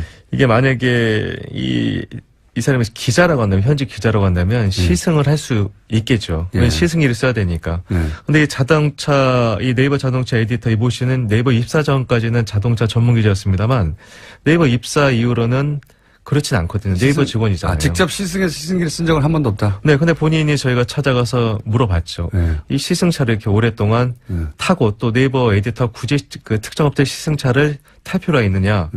본인 역시도 제가 그 차를 시승한 건 사실이지만 시승기는 쓴 바가 없다. 네, 그러니까 이게 직무 연관성과는 관계가 없지 않느냐. 아하. 얘기를 하는데 그렇다면 왜 시승차를 굳이 6개월 1년씩 탔냐. 네. 차가 좋아서 시승하라고 제공해 주니까. 그리고 사실관계는 확인이 된 겁니까? 네, 6개월 1년 이런 말씀하신 거예요? 저희가 취재를 해봤는데요. 특히나 이 대차를 많이 해준 곳이 이 독일 수입차 브랜드가 많았습니다. 그렇겠죠, 아무래도. 네네. 왜냐하면 디젤 게이트 이후에 저희가 업계를 취재해 보니까 아무래도 이 브랜드 이미지를 개선하기 위해서 전방위적인 노력을 했다라고 하는데요. 저희가 이 길게는 6개월 정도 차를 이 대차 이 시승차로 줬다는 이 독일 브랜드를 찾아갔는데 여자라서 뭘 잘 모른다라 했는데요. 이제 와서 보니까 다 돈 받은 댓글 부대들이 쓴 댓글이었더라고요. 이게 타겟이 되면은 기자들, 그러니까 개인이 감당할 수 없는 수준의 공격이 와요. 예. 이거 정치인을 타겟해서도 마찬가지고, 당하면은 견디기 힘듭니다. 저 같은 사람 빼고. 정말이에요. 이런 프레임을 감당하기 힘들어요. 예, 좀 성살했습니다. 그때 내가 정말 군을 잘 몰라서 쓴 기사인가 뭐 이런 생각도 좀 했었었는데요. 그렇게 생각할 수밖에 없는데 예. 그게 전망위로 일어난다고 생각해요. 정말 많이 달렸거든요. 그런 게. 정치인들은 금방 넘어가고요. 예. 그 진보적인 지식인들도 여기 많이 이용됐어요. 예. 어쨌든 이게 별거 아닌 것처럼 하는 다루는 기자들도 정치인도 다 문제예요. 실제 이 실상을 알면 엄청난 겁니다. 지금 드러난 건 빙산의 일각에 불과해요, 사실. 자, 뉴스 합시다. 예. 첫 번째는요. 네, 어제 운영표 전 보건복지부 장관의 2심 선고가 있었습니다. 법원은 삼성물산과 제일모직의 합병 과정에서 청와대 개입이 있었다라고 판단했는데요. 1심에서는 이와 관련된 특별한 판단을 하지 않았는데 2심에서는 판단이 나온 겁니다. 물론 형량 같은 경우에는요. 운영표 전 장관은 1심과 똑같은 징역 2년 6개월이 나왔습니다. 이게 이제 핵심이 1심에서는 박근혜 전 대통령이 지시했냐 안 했냐를 따지지 않았는데 2심에서는 지시했다고 이제 판단했어요. 이게 삼성 합병이 이재용 부회장 입장에서 당시 당면한 과제 현안이었고, 이게 이제 박근혜 전 대통령이 지시했다는 걸 법원이 판단했다는 얘기는 뇌물의 대가성, 예. 대가성에 해당되는 건데 이걸 대통령이 지시했다고 판단했으니까 이제 큰일 난 거는 이재용 부회장이에요. 재판은 문영표 전 복지부 장관 재판이지만 제가 보고 여기서 가장 큰 영향을 받는 것은 이재용 부회장입니다. 예. 어떡합니까 이거? 예. 현재 2심이 계속 진행되고 있습니다. 이재용 부회장 같은 경우에도요. 이제 어쨌든 한쪽 고리, 예. 뇌물의 대가성에 해당되는 이재용 부회장의 현안을 대통령이 지시했다라고 재판부가 판단했으니까 가장 큰 영향을 받는 건 제가 보기엔 이재용 부회장이고, 어떡하죠? 큰일 났네요, 그쪽에선. 네, 그런 뉴스입니다. 자, 다음 뉴스는요? 네, 어제 이화여대 학사비리 관련된 2심 선고도 있었는데요. 최순실 씨는 1심과 같은 징역 3년을 선고받았습니다. 그 밖에 이화여대 교수 등도 모두 감형 없이 1심과 똑같은 선고를 받았는데 어제 재판부는 최순실 씨에게 이렇게 이야기했습니다. 부모로서 자녀에게 원칙과 규칙 대신 강자의 논리와 승자의 수사부터 배우게 했다라고 비판한 겁니다. 네, 이건 당연한 이야기라 그런 뉴스가 있었다고 짚는 것으로 이제 마무리하고 넘어가죠. 다음 뉴스는요? 네, 이명박 정부 자원외교 관련된 뉴스가 또 나왔는데요. 오늘 아침 서울신문이 보도했습니다. 멕시코 볼레오 강산 투자가 이미 수조 원대 손실이 나고 있는데 그럼에도 불구하고 제대로 된 검증 없이 계속해서 굴러가고 있어서 2조 원 가까이 세금이 문제가 되고 있다라는 건데요. 이제까지 회수한 돈은 2천억 원에 불과하다라고 합니다. 이거 자원 외교는 정말 늪과 같은 사안들인데 그중에 대표적인 것들이 이제 캐나다 사례가 있고 이 볼레오 광산도 어처구니가 없는 사안이에요. 이거 좀 들여다보면 초기에는 지분 투자만 한다고 그랬거든요. 근데 나중에 부도가 납니다.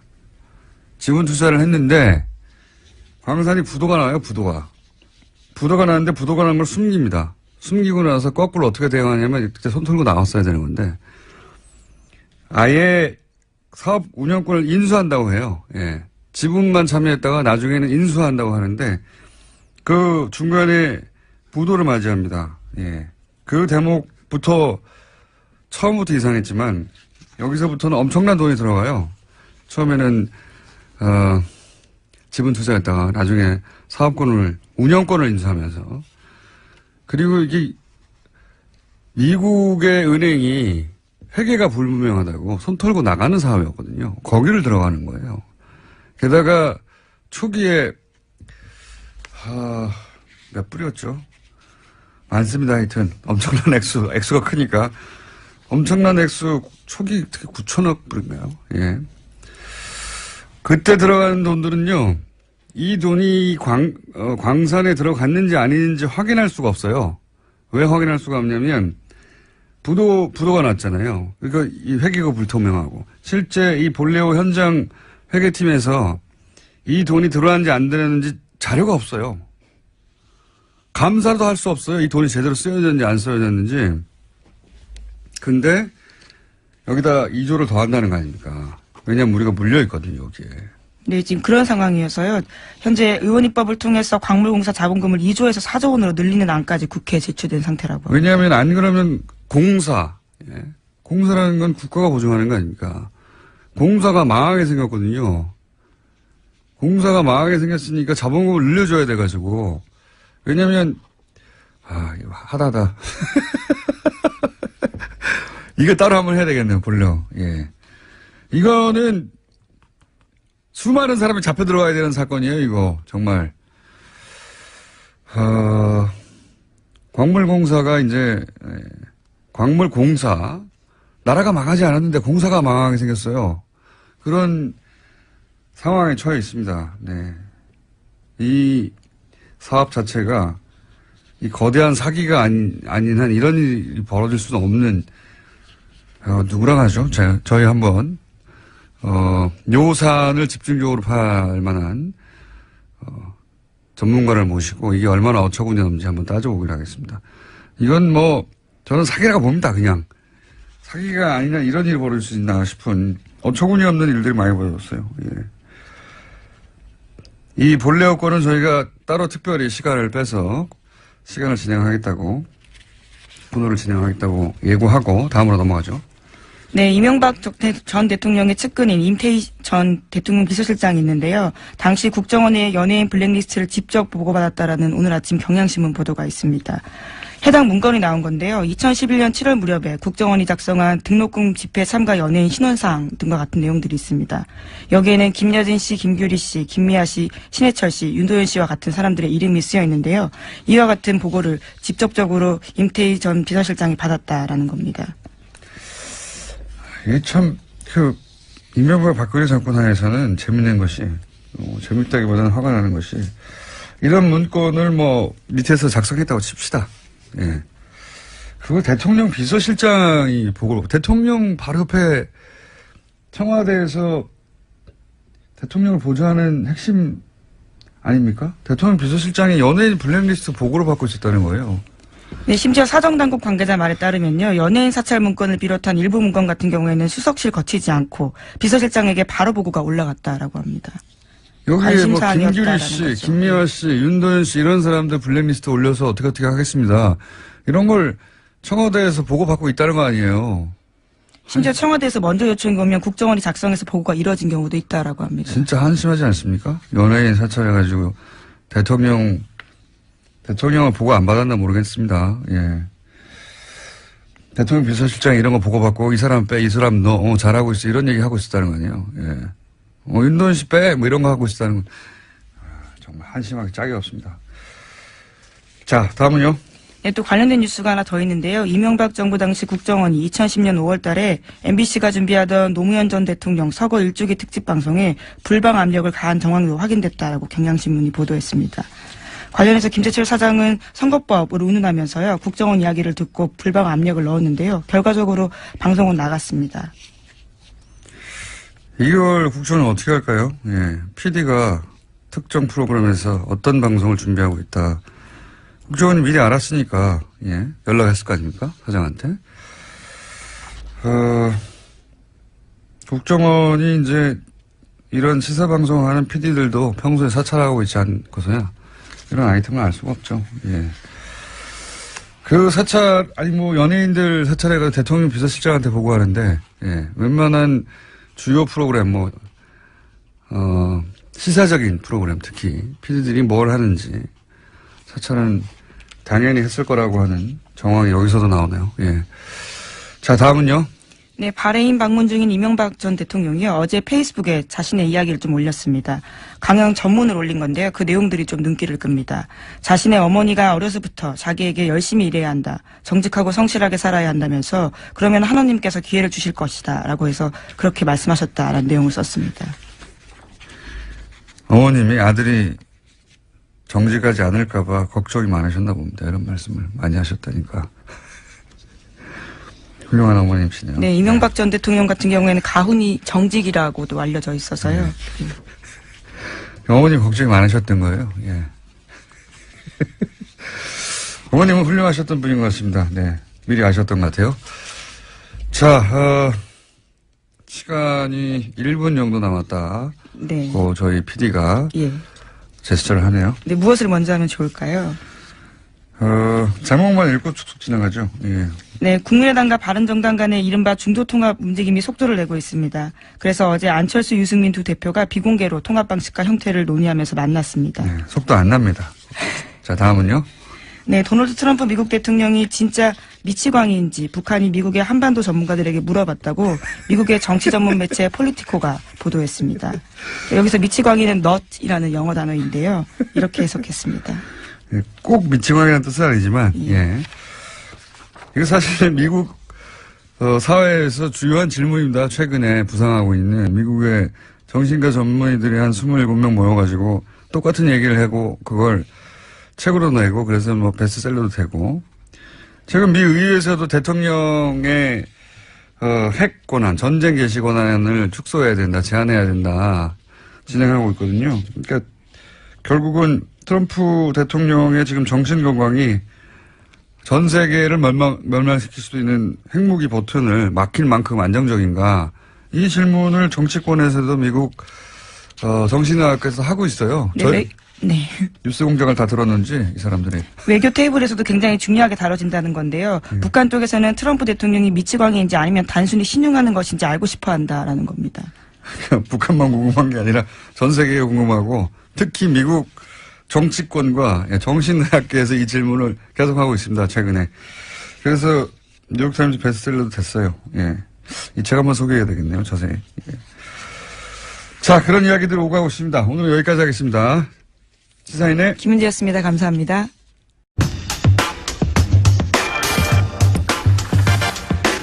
포털 네이버의 문제. 네, 저희가 꾸준히 관심을 가지고 다뤄왔던 사안입니다. 그런데 이제 지지난주였던가요? 예.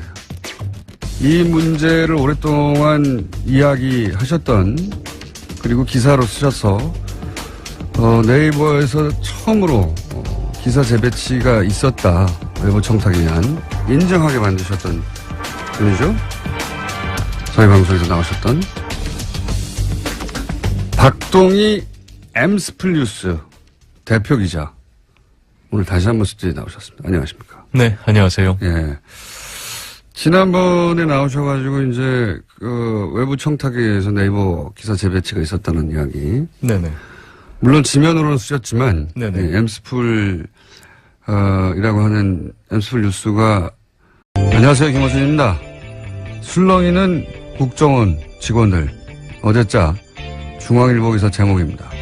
상사로 모시는 분들이 검찰에 끌려가는 모습에 마음이 착잡하다. 직원들 사기가 뚝 떨어졌다. 직원들 회의감이 커질 수밖에 없다. 기사가 전하는 국정원 직원들 분위기입니다. 그래서요. 국정원 직원들 마음이 착잡한 게 국민들 책임입니까? 해서는 안 되는 일을 해서 책임자들이 마땅한 처벌을 받는데 그 직원들 착잡한 걸 왜 국민들이 듣고 있어야 하나요? 국정원의 불법에 착잡하고 회의감이 드는 국민들 마음을 어쩌고요. 정보기관이 털리는 건 세계 웃음거리라는 이야기도 전합니다. 진짜 세계적인 웃음거리는 정보기관이 댓글 공작하고 합성사진이나 만들어 뿌리는 거죠. 국정원 개혁이 제대로 안착할지 회의적이다. 기사는 그렇게 끝을 맺습니다. 그래요. 국정원 직원들이 술렁이니까 다른 정권에서 또 바뀔 거니까 어차피 국정원 개혁이 힘드니까 쓸데없는 짓을 한다는 건가요? 아니면 살살 하자는 겁니까? 여기서 접자는 건가요? 이 기사의 목적이 뭡니까? 김어준의 질문이었습니다.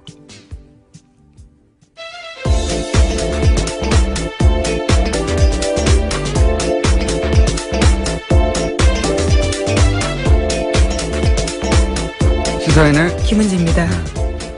오늘은 자리를 약간 각을 틀어가지고 좀 멀리 가셨네. 아니, 원래 이 정도 거리를 유지했습니다. 저희가요. 예, 거리는 맞는데 각도가 네. 약간. 예. 이 국정원 댓글 공작 얘기 나오는데 댓글 공작하니까 이제 기사에 한두 줄 댓글 쓰는 거다. 이렇게만 물론 그것도 있어요. 근데 그렇게만 생각해서 대단한 게 아니다 이런 인식이 있어요. 실제로 보면. 지금 이명박 전 대통령 쪽에서 그렇게 주장하고 있습니다. 소수다라는 취지의 이야기인데요. 숫자도 적지만 뭐 댓글 좀 단 게 어떠냐 이런 인식이 기본적으로 깔려 있는 거예요. 그거 가지고 무슨 여론이 얼마나 바뀌었겠느냐. 그렇게 아무것도 안 바뀔 거고 효과가 없으면 왜 국정원 사이버사령부 기무사 총동원했겠어요. 아무 효과도 없는데. 예. 그게 아니다. 이게 이제 7년 전쯤에 이 4대 보험 받는 곳에서 댓글 공작을 한다고. 예. 최초로 지적했던 댓글 공작 전문가로서 제가 댓글 공작이 훨씬 더 치밀하고 사악한 거다. 잠깐 예를 들어볼게요. 이게 이명박 박근혜 정권의 주요 선거에서는 모두 다 등장했지만 예를 들어서 2012년 대선을 들어보면 당시 정권 차원에서 가장 절대 과제가 뭐였냐면 문재인 안철수 단일화를 막거나 혹은 그 효과를 최소화하는 거예요. 그걸 위해서 댓글 공작이 한 일을 구체적으로 얘기를 하자면 친문 친한 싸움을 만들어냅니다. 기본적으로 이 댓글 공작하는 곳에서. 그러니까 친문 친한 다 가짜 계정인 거예요. 이 가짜 계정으로 가짜 싸움을 만들어요. 근데 이 계정들이 갑자기 등장하는 게 아니라 사실은 갑자기 등장하는 계정도 있지만 오래 키운 계정도 있어요. 예. 키운다고 저는 표현하는데 평상시에는 정상적인 것처럼 활동하는 겁니다. 여러 가지 글도 쓰고 커뮤니티 같은 곳에서. 그런데 이제 이런 싸움을 둘 다 가짜를 만들어가지고 그 내용을 서로 정해놔요. 이쪽에서 이렇게 공격하면 이쪽에서 이렇게 받는 것으로. 그런 내용을 정해놓고 시작합니다. 가짜끼리. 가짜 싸움을 하는 거죠. 그럼 사람들이 진짜 싸움인 줄 알고 이제 같이 댓글을 달고 그 과정에서 지지자들 간의 감정이 상하죠. 이것도 여러 가지 패턴이 있는데 여하간. 본질은 똑같아요. 분열 공작인 거죠. 분열 공작. 네, 여론을 호도하게 만드는 거죠. 이게 실제 커뮤니티에서 하는 게 아니라 뭐 트윗도 하고 페이스북도 하고 뭐 카톡도 하고 모든 인터넷 공간에서 하거든요. 이렇게 특정인이나 특정 사안을 특정한 프레임으로 집중적으로 몰아가면 강력해요, 사실. 그래서 여론이 정말 그런 건 줄 아는 댓글은 그 일부에 불과한 겁니다. 이게 다 댓글 공작이라는 단어로 다 묶여서 그런 거지. 이렇게 이간질하고 배척하고 하는 진보 분열 공작은 정말 수도 없이 했어요. 수도 없이. 이런 일이 일어나면 여론에 민감한 정치인들이 가장 먼저 영향을 받고요. 그 다음으로는 진보적인 지식인들도 굉장히 영향을 많이 받아요. 그분들의 이제 정보 여론 수집 창구가 온라인이거든요. 댓글 공작이 원래 심리전단에서 시작한 거잖아요. 적을 심리적으로 붕괴시키고 와해시키고 유린하고 그런 전문가 집단이 기획해서 한 거예요. 이게 댓글이라고 하는 어떤 가벼운 뉘앙스 때문에 별거 아닌 것처럼 취급되는데 그렇지 않습니다. 이 국민들 마음을 가지고 조작하고 예. 굉장히 심각한 범죄예요. 예. 자, 이 부분에 대해서 국정원이 한 일이 엄청난데 그거 외에도 많지만 여기 관해서 이제 수사를 하고 이제 국정원 원장들도 다 지금 박근혜 정부 하에서 국정원장들이 다 구속될 위기에 처해 있잖아요. 예. 네, 지금 현재로서 그런데요. 이게 별거 아닌 것처럼 생각하는 사람들이 기자들 중에도 있는데 대단한 겁니다. 예, 저도 직접적인 피해자입니다. 군 사이버 사령부가 단 댓글 기사들 중에서 보면요. 제가 기무사가 단 댓글이 기무사 관련된 지적하는 기사가 있었는데 그 한 장병 같은 경우에 군에 들어가기 전에 자신의 미니 홈피에다가 이명박 전 대통령 관련된 짤을 올린 게 있습니다. 예, 짤이라면 여기서 예. 뭐 재미있는 사진 같은 예, 것들인데요. 그와 관련해서 기무사가 따로 불려가지고 군에서 그것들을 내리라고 지시한 바가 있는데 그걸 문제라고 기사 쓴 적이 있거든요. 그때 그런 댓글들이 아주 많이 달렸습니다. 기무사가 원래 그런 거 하는 곳이다. 시승차를 빌려준 적은 있다. 네. 6개월은 아니고 10일 정도 된다라고 해서 네. 저희가 그러면 서류를 좀 볼 수 있냐 했더니 관련 서류가 있긴 한데 보여드릴 수는 없다. 네, 그런 얘기를 했는데 더 저희가 석연치 않았던 건 뭐냐면요. 이 독일 이 자동차 브랜드가 큰 문제가 됐던 이 수입차 브랜드였었는데 이 업계에서는 언제부터인가 이 브랜드의 긍정적인 이미지의 포스나 기사들이 네이버에 많이 등장했다. 많이 등장했다. 네네, 이런 얘기가 들렸습니다. 이게 그럼 6개월간 혹은 뭐 1년 가까이 이렇게 특정 시승차를 계속 시승했다는 것은 제보를 받고 이제 취재를 시작하신 거죠? 네, 제보를 받고 취재를 했고요. 근데 예. 제보 중에서 뭐 틀린 것도 많이 있으니까요. 그래서 예. 저희가 여러 자료나 서류를 다 취합을 하고 직접 대면 취재를 했었는데요. 제가 이 사건에서 가장 큰 문제는 이제 수입차 브랜드지만 이 업체 대표의 차를 본인이 몰고 다녔다는 의혹이었었는데요. 아예 예를 들어서 수입차 홍보 대행사 네네. 대표의 차를 수입차는 아니었었고요. 예. 제가 취재 중 이 네이버 에디터에 와이프 차가 있었어요. 예. 이것이 독일 브랜드인데, 근데 이분이 이 차를 본인 와이프 차라고 소개를 하고 다녔어요. 예. 근데 이분이 이 SNS나 블로그를 굉장히 많이 하신 분이라서 예. 차량을 세 대를 소유하고 계신데 유독 이 차량만 예. 번호판을 가렸어요. 계속해서 네. 다른 사람 지인이 이 에디터 와이프의 차를 찍었을 때도 본인 블로그가 있는데도 이상하게 이 차만 다 포토샵 처리가 돼 있었습니다. 그게 뭐 부인의 사생활을 보호로 해서 그럴 수도 있는데. 네. 예. 그런데 네, 저희도 그렇게 생각을 했는데요. 예. 취재 결과 이 에디터 이 와이프의 차는 이게 이 유명 자동차 오디오 장착업체 대표의 차였습니다. 네. 제가 차량 등록이 그쪽으로 돼 있었다. 네, 차량 이 에디터 자동차 회사가 아니라 자동차 오디오 회사의 그렇죠.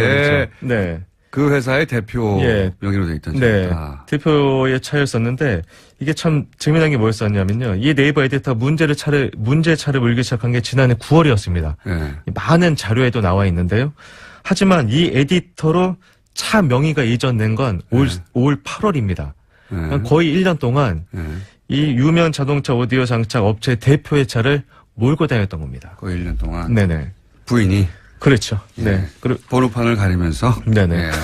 SNS에서는. 그래서 아마 알고는 확인된 상황이고. 확인된 상황입니다. 확인된 네네. 상황이고. 네.